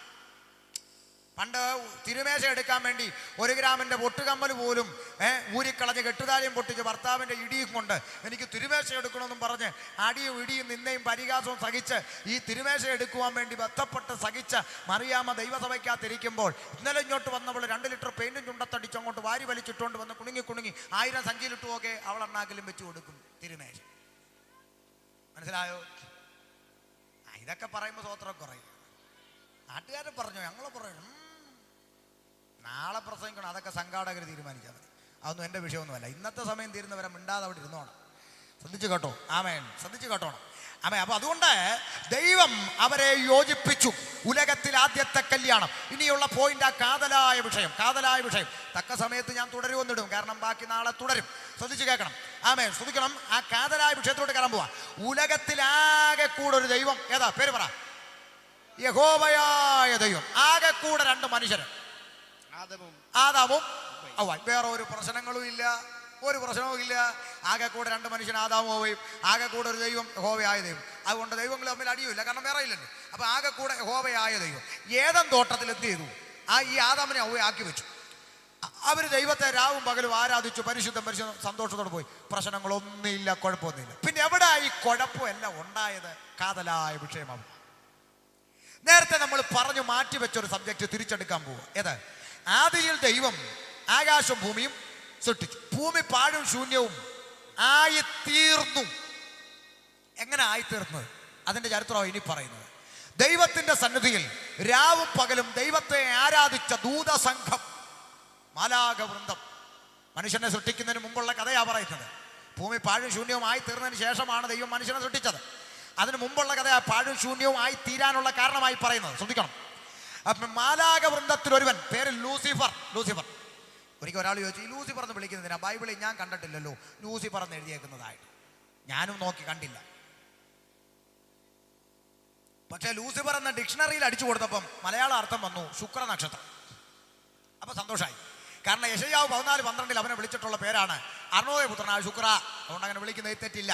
അപ്പൊ ലൂസിഫർ എന്ന് പറഞ്ഞ ദൂതൻ, അവനെക്കുറിച്ച് ബൈബിൾ പണ്ഡിതന്മാർ 2 വിലയിരുത്തലുകളാണ് നടത്തുന്നത്. ഒന്ന്, ഒരു കൂട്ടം പണ്ഡിതന്മാർ പറയുന്നു അവൻ വെളിച്ചദൂതനായിരുന്നു. വെളിച്ചദൂതൻ എന്ന് പറഞ്ഞാൽ അവന് വെട്ടുകൊണ്ടപ്പോൾ അവന് വെളിച്ചം നഷ്ടപ്പെട്ടു, അവൻ ഇരുട്ടിന്റെ ആത്മാവായെന്നാണ് ഒരു കൂട്ടം പണ്ഡിതന്മാർ. എന്നാൽ മറുഭാഗം പണ്ഡിതന്മാർ പറയുന്നത് അങ്ങനല്ല, അവൻ പാട്ട് സംഘത്തിന്റെ നേതാവായിരുന്നെന്നാണ് പഠനമുള്ള പണ്ഡിതന്മാർ പറയുമ്പോൾ നമ്മൾ അംഗീകരിക്കണം. അപ്പൊ ഒരു കൂട്ടം പറയുന്നു അവൻ പാട്ട് സംഘത്തിന്റെ നേതാവാൻ. ഇപ്പോഴത്തെ പിള്ളേരുടെ ഭാഷ പറഞ്ഞാൽ വർഷിപ്പ് ലീഡർ അവനായിരുന്നു. ആര്? എന്താ മിണ്ടാതെ? വർഷിപ്പ് ലീഡർ അവനായിരുന്നു. അവനെ വെട്ടുകൊണ്ടു, അവന്റെ കസേര ഒഴിഞ്ഞു കിടക്കുന്നു. അല്ലെ ഇപ്പൊ ഗുഡ് ന്യൂസിലും അല്ലേലും ഒക്കെ പരസ്യം വരുന്ന കണ്ടിട്ടില്ലയോ? വർഷിപ്പ് ലീഡറെ ഇവന്റെ കസേര ഒഴിഞ്ഞ് കിടക്ക്. എന്താ വേണ്ടത്? പുസ്തകത്തിലില്ലാത്ത ഓരോ തസ്തികയും കൊണ്ടിറങ്ങിയേക്കുക. വർഷിപ്പ് ലീഡർ പോലും. ബോധം വേണം. പാട്ടിന് ലീഡർ ആകാം. ഇതായിരിക്കും അവർ പാടി, നമ്മൾ ഏറ്റുപാടി. പാട്ടിന് ലീഡർ ആകാം. പാട്ട് ലീഡ് ചെയ്യണം, താളത്തിനൊത്ത് പാടണം, താളം തെറ്റിച്ച് പാടരുത്. വർഷിപ്പ് എന്ന് പറഞ്ഞാൽ ആരാധന എന്ന അർത്ഥം. ആരാധനയ്ക്ക് ലീഡർ ഉണ്ടോടോ? ആരാധനയ്ക്ക് ലീഡറില്ല. ലീഡ് ചെയ്ത് ആരാധിപ്പിക്കുന്നതല്ല ആരാധന. നീ മനസ്സോടെ ദൈവത്തിന് കൊടുക്കുന്നതാണ് ആരാധന. കഴിഞ്ഞ ഒരാഴ്ചക്കാലം എന്നെ നടത്തിയ എൻ്റെ ദൈവം, എനിക്ക് ആഹാരം നൽകിയ ദൈവം, എനിക്ക് വസ്ത്രം നൽകിയ ദൈവം, എൻ്റെ കണ്ണിനെ കണ്ണുനീരിൽ നിന്നും, എൻ്റെ കാലിനെ വീഴ്ചയിൽ നിന്നും, എൻ്റെ പ്രാണനെ മരണത്തിൽ നിന്നും വിടുവിച്ച എൻ്റെ ദൈവത്തെ, സർവോപരി നരകശിക്ഷയിൽ നിന്ന് എൻ്റെ പേര് വെട്ടി ജീവൻ്റെ വറുദീസയ്ക്ക് എന്നെ അവകാശിയാക്കി തീർത്ത എൻ്റെ കർത്താവിനെ ആര് കൈയടിച്ചില്ലേലും, ആര് സ്തുതിച്ചില്ലേലും, ആര് ആരാധിച്ചില്ലേലും എനിക്കെൻ്റെ ദൈവത്തെ ആരാധിക്കണമെന്ന് വീട്ടിനകത്ത് നിന്ന് ഇറങ്ങുമ്പോഴേ തീരുമാനിച്ച് നമുക്ക് യഹോവയുടെ ആലയത്തിലേക്ക് പോകാമെന്ന് പറഞ്ഞപ്പോൾ ഞങ്ങൾ അത്യന്തം സന്തോഷിച്ചല്ല, തലചൊറിഞ്ഞുകൊണ്ട് വന്നെന്നല്ല, അത്യന്തം സന്തോഷത്തോടെ ഇറങ്ങി പുറപ്പെട്ട ദൈവസന്നിധിയിൽ വന്ന് നീ നന്ദി നിറഞ്ഞ ഹൃദയത്തോടെ നിന്റെ മനസ്സിനകത്തുനിന്ന് നീ കൊടുക്കുന്ന ഒരു സ്തോത്ര യാഗമാണ് ദൈവത്തിന് പ്രസാദമുള്ള ആരാധന. ആമേൻ, ഹല്ലേലൂയ. അല്ലാതെ ഒരാൾ ഇവിടെ കയറി സൂചാട്ടെ പോരാ പോരാ പോരാ അവനാ തീരുമാനിക്കുന്നു പോരാ. ഓ കേൾക്കുന്നുണ്ടോ? എന്താ മിണ്ടാ? പോരോ പോരോ പോ. എന്തെല്ലാം കോമാളിത്തരങ്ങളാണെന്നറിയാമോ ദൈവസഭയ്ക്കകത്ത് കയറി കിടക്കുന്നത്. അതിന് പാട്ടുകാരെ പറഞ്ഞിട്ട് കാര്യമില്ല. ചില സംഘാടകർക്കിട്ടാ നല്ല തല്ലു കൊടുക്കണ്ട. കാരണം ഒരു ദിവസം കഴിയുമ്പോൾ പിറ്റേ ദിവസം പാട്ടുകാരെടുത്ത് ചെന്നിട്ട് പറയും, അതെ ഇന്നലെ നിങ്ങളുടെ വർഷിപ്പ് അത്ര ശരിയായില്ല കേട്ടോ, ഇന്ന് ഇച്ചിരൂടെ അങ്ങോട്ടൊന്ന് മൂപ്പിക്കണം. പിന്നെ പാട്ടുകാരെ പറഞ്ഞിട്ട് കാര്യമുണ്ട്. മൂപ്പിച്ചിറക്കുന്നതാണ് ഇവിടെ ആരാധന. ഉണ്ടെന്നില്ലല്ലോ ആരും. പിണങ്ങിയ ഇതുപോലുള്ള കുറെ കോമാളി. അയ്യോ വേറെ ചിലതുണ്ട്, ഇപ്പോഴത്തൊക്കെ സഹിക്കാം. വേറെ ചിലതൊക്കെ ഉണ്ട്. സ്റ്റേജിൽ കയറി അടുത്തിരിക്കുന്നവരെ നോക്കി ഒന്ന് പല്ലുളിച്ചാട്ടെ, ഈ അടുത്തിരിക്കുന്നവരെ കൈ കുടുക്കി മസിലൊക്കെ ഒന്ന് വിടാൻ പറഞ്ഞ കുറെ കോമാളികൾ. ആമേ, അവനെ ഒന്നും ദൈവസഭയ്ക്കകത്ത് കയറ്റിയേക്കും. ഇനിയെങ്കിലും കുറെയൊക്കെ പ്രതികരിക്കണം കേട്ടോ. ഒതുങ്ങി ഇരുന്നേൻ്റെയാ. ആമേ, ഇതുപോലുള്ള കോമാളിത്തരങ്ങൾ. അങ്ങനെ ഒന്നും ഒരുത്തം പല്ലിളിക്കാൻ പറഞ്ഞാൽ വിളിക്കാൻ ഒക്കുവോ? ദൈവസഭയ്ക്കകത്ത് 100 കൂട്ടം വേദനയും വിഷമവും പ്രതിസന്ധിയും ദൈവത്തിങ്കിൽ നിന്ന് ഒരു ആശ്വാസവാക്കം പ്രാപിപ്പാൻ കുടുംബത്തിനകത്തും വ്യക്തിജീവിതത്തിലും അനവധി വിഷയങ്ങളുമായി ദൈവസന്നിധി വന്നിരിക്കുന്ന വ്യക്തിയോട് ദൈവം ഒന്ന് ഇടപെട്ടൊരു വാക്യമെങ്കിലും ഒരു വചനമെങ്കിലും ഒന്ന് ഇടപെട്ട് ആശ്വസിപ്പിച്ച് സംസാരിച്ച് കഴിയുമ്പോൾ അവൻ അറിയാതെ അവൻ്റെ ദൈവത്തെ സ്തുതിക്കും. അവൻ ഇരിക്കുന്നിടത്തൊരു ആത്മാവ് ദൈവത്തെ ആരാധിക്കും. 100 കൂട്ടം വേദനയുമായി വന്നിരിക്കുന്നവൻ്റെ ഇടയ്ക്ക് നീ വിളിക്കാൻ പറഞ്ഞ ഇങ്ങനെ വിളിച്ചോണ്ടൊന്നും കാര്യമൊന്നുമില്ല. പല്ലു വിളിച്ചോട്ടു. അതുകൊണ്ട് ഈ തരത്തിലുള്ള പരിപാടിയൊക്കെ ദൈവസഭയ്ക്കകത്തുനിന്ന് അവസാനിപ്പിക്കണം. ഇതൊക്കെ വല്ല കോലം കെട്ട പരിപാടിക്കകത്തൊക്കെ ചെയ്യേണ്ടതാണ് കേട്ടോ. ഇതൊന്നും ദൈവ വിശുദ്ധന്മാരുടെ സഭയ്ക്കകത്തൊന്നും അനുവദിക്കത്തില്ലായിരുന്നു പണ്ട്. ഇപ്പോഴല്ലയോ അവിയൽ വരുമൊക്കെ ആയിത്തീർന്നു. അതുകൊണ്ട് ഒരു മടങ്ങി വരവുണ്ടാകണം. ഞാൻ മടങ്ങി വരാം വിഷയത്തിലൂടെ. ശ്രദ്ധിച്ചു കേട്ടോണം. ആമേൻ. ആദാമിനെ ഹവ്വായെയും ഏദൻ തോട്ടത്തിലാക്കി വെച്ചു. അവൻ രാവും പകലും ദൈവത്തെ പരിശുദ്ധനെ ആരാധിച്ചുകൊണ്ടിരിക്കുമ്പോൾ ആമേൻ ഈ ലൂസിഫർ എന്ന് പറഞ്ഞവൻ അവൻ്റെ ജീവിതത്തിൽ സംഭവിച്ചതാണ് ഈ പാഴുശൂന്യമായി തീരാൻ കാരണം. ശ്രദ്ധിക്കണം. ആമേൻ, പാഴുശൂന്യവുമായി തീർന്ന ഈ ഭൂമിക്ക് കാരണക്കാരൻ ഈ ലൂസിഫർ എന്ന് പറഞ്ഞവൻ. അവൻ്റെ ഹൃദയത്തിനകത്തൊരു ചിന്ത, അകത്തൊരു ചിന്ത. ആ ചിന്ത ഇങ്ങനെയാണ്. ബൈബിളിൽ എഴുതിയിരിക്കുന്നത് എങ്ങനെയാണ്? ആമേൻ, അത്യുന്നതൻ്റെ സിംഹാസനത്തിൽ ഞാൻ ഇരുന്നരുളും. അങ്ങനെയാണ്. എന്നാൽ എൻ്റെ നാട്ടുഭാഷ ഞാൻ പറയട്ടെ. നാട്ടുഭാഷ, ഈ എഴുത്തുഭാഷയ്ക്കും നാട്ടുഭാഷയ്ക്കും തമ്മിൽ വ്യത്യാസമുണ്ട്. എഴുത്തുഭാഷ പ്രിയപ്പെട്ട കറിയാച്ചൻ അറിയുന്നത്. സുഖമാണോ? പപ്പ വീട്ടിലുണ്ടോ? ഇതാ എഴുത്തുഭാഷ അല്ലേ? നമ്മൾ കറിയാ നിന്റെ അപ്പനുണ്ടോ അവിടെ? അതാ നാട്ടുഭാഷ അല്ലേ? എന്നതുപോലെ ഈ എഴുത്തുഭാഷയും നാട്ടുഭാഷയും തമ്മിൽ വ്യത്യാസമുണ്ട്. ഇതുപോലെ അത്യുന്നതൻ്റെ സിംഹാസനത്തിൽ ഞാൻ ഇരുന്ന് അരുളും എന്ന എഴുത്തുഭാഷ. എൻ്റെ നാട്ടുഭാഷ പറഞ്ഞാൽ ഒരു ദിവസം ആ കസേര ഞാനും ഒന്നിരിക്കും. അന്ന് തുടങ്ങിയത് ആ കസേരക്കടി.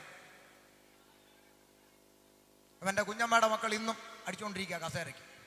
കുമ്പനാട്ടും മുളക്കുഴയൊക്കെ പോയി നോക്കിയാൽ കാണാം. സീസൺ ആകുമ്പോൾ പോകണമെന്നേ ഉള്ളൂ. ഇവൻ്റെ വർഗത്തിൽപ്പെട്ട ഒത്തിരി എണ്ണം നിരന്ന് പോണ്ട് കസേരയ്ക്ക് അടിച്ചുകൊണ്ട്. കേൾക്കുന്നുണ്ടോ? മിണ്ടുന്നില്ലല്ലോ. അധികാരമോഹം അവിടെ തുടങ്ങിയതാ കുഞ്ഞെ. നിഷേധിക്കാൻ കഴിയാത്ത യാഥാർത്ഥ്യം മനസ്സിലാക്കുന്നുണ്ടോ? അതിനുവേണ്ടി ഇപ്പം രക്തച്ചൊരിച്ചിലൊക്കെ നടത്തിക്കൊണ്ടിരിക്കുക. റാന്നിയിലൊക്കെ പാലമൊക്കെ തകർത്തു. ശങ്കർ സിമൻ്റൊക്കെ രാങ്കോ സിമൻ്റും ഒക്കെ പൊളിച്ച് പാലമൊക്കെ ഇടിച്ച് പൊളിച്ച് എന്തെല്ലാം പണി നടന്നുകൊണ്ടിരിക്കുകയെന്നറിയാമോ? റാന്നി പാലമല്ല, മൂക്കിൻ്റെ പാലം. ചിലർ റാന്നി പാലം ഒന്ന് ഞങ്ങൾ അറിഞ്ഞില്ലല്ലോ പൊളിഞ്ഞെന്ന്. അല്ലാതെ മരിച്ചവരുടെ ആരുടെ ആത്മാക്കൾ എന്ത് ചെയ്യത്തില്ല, യൂണിഫോം ഇട്ടൊന്നും നടക്കത്തില്ല. അതുകൊണ്ടാണ് ഞങ്ങൾ 10 പേര് തൂങ്ങിച്ചത്ത വീടുണ്ടോ ഞങ്ങൾക്ക് ഞങ്ങൾ പ്രാർത്ഥന നടത്തിക്കോളാം.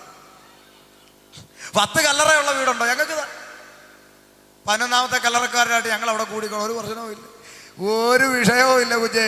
മരിച്ചവരെ ആരും യൂണിഫോം ഇട്ടുകൊണ്ടൊന്നും വരുന്നില്ല. അതുകൊണ്ട് ഇതൊക്കെ ചുമ്മാ മനുഷ്യന്റെ പൊട്ടത്തരങ്ങളാ. ഇതിന്റെ എല്ലാം പിന്നിൽ ഇവനാണ് പിശാച്. മടങ്ങി വരാം. ഈ പിശാച് അവിടെ തെരഞ്ഞെടുത്ത ശരീരം ആരുടെയാ?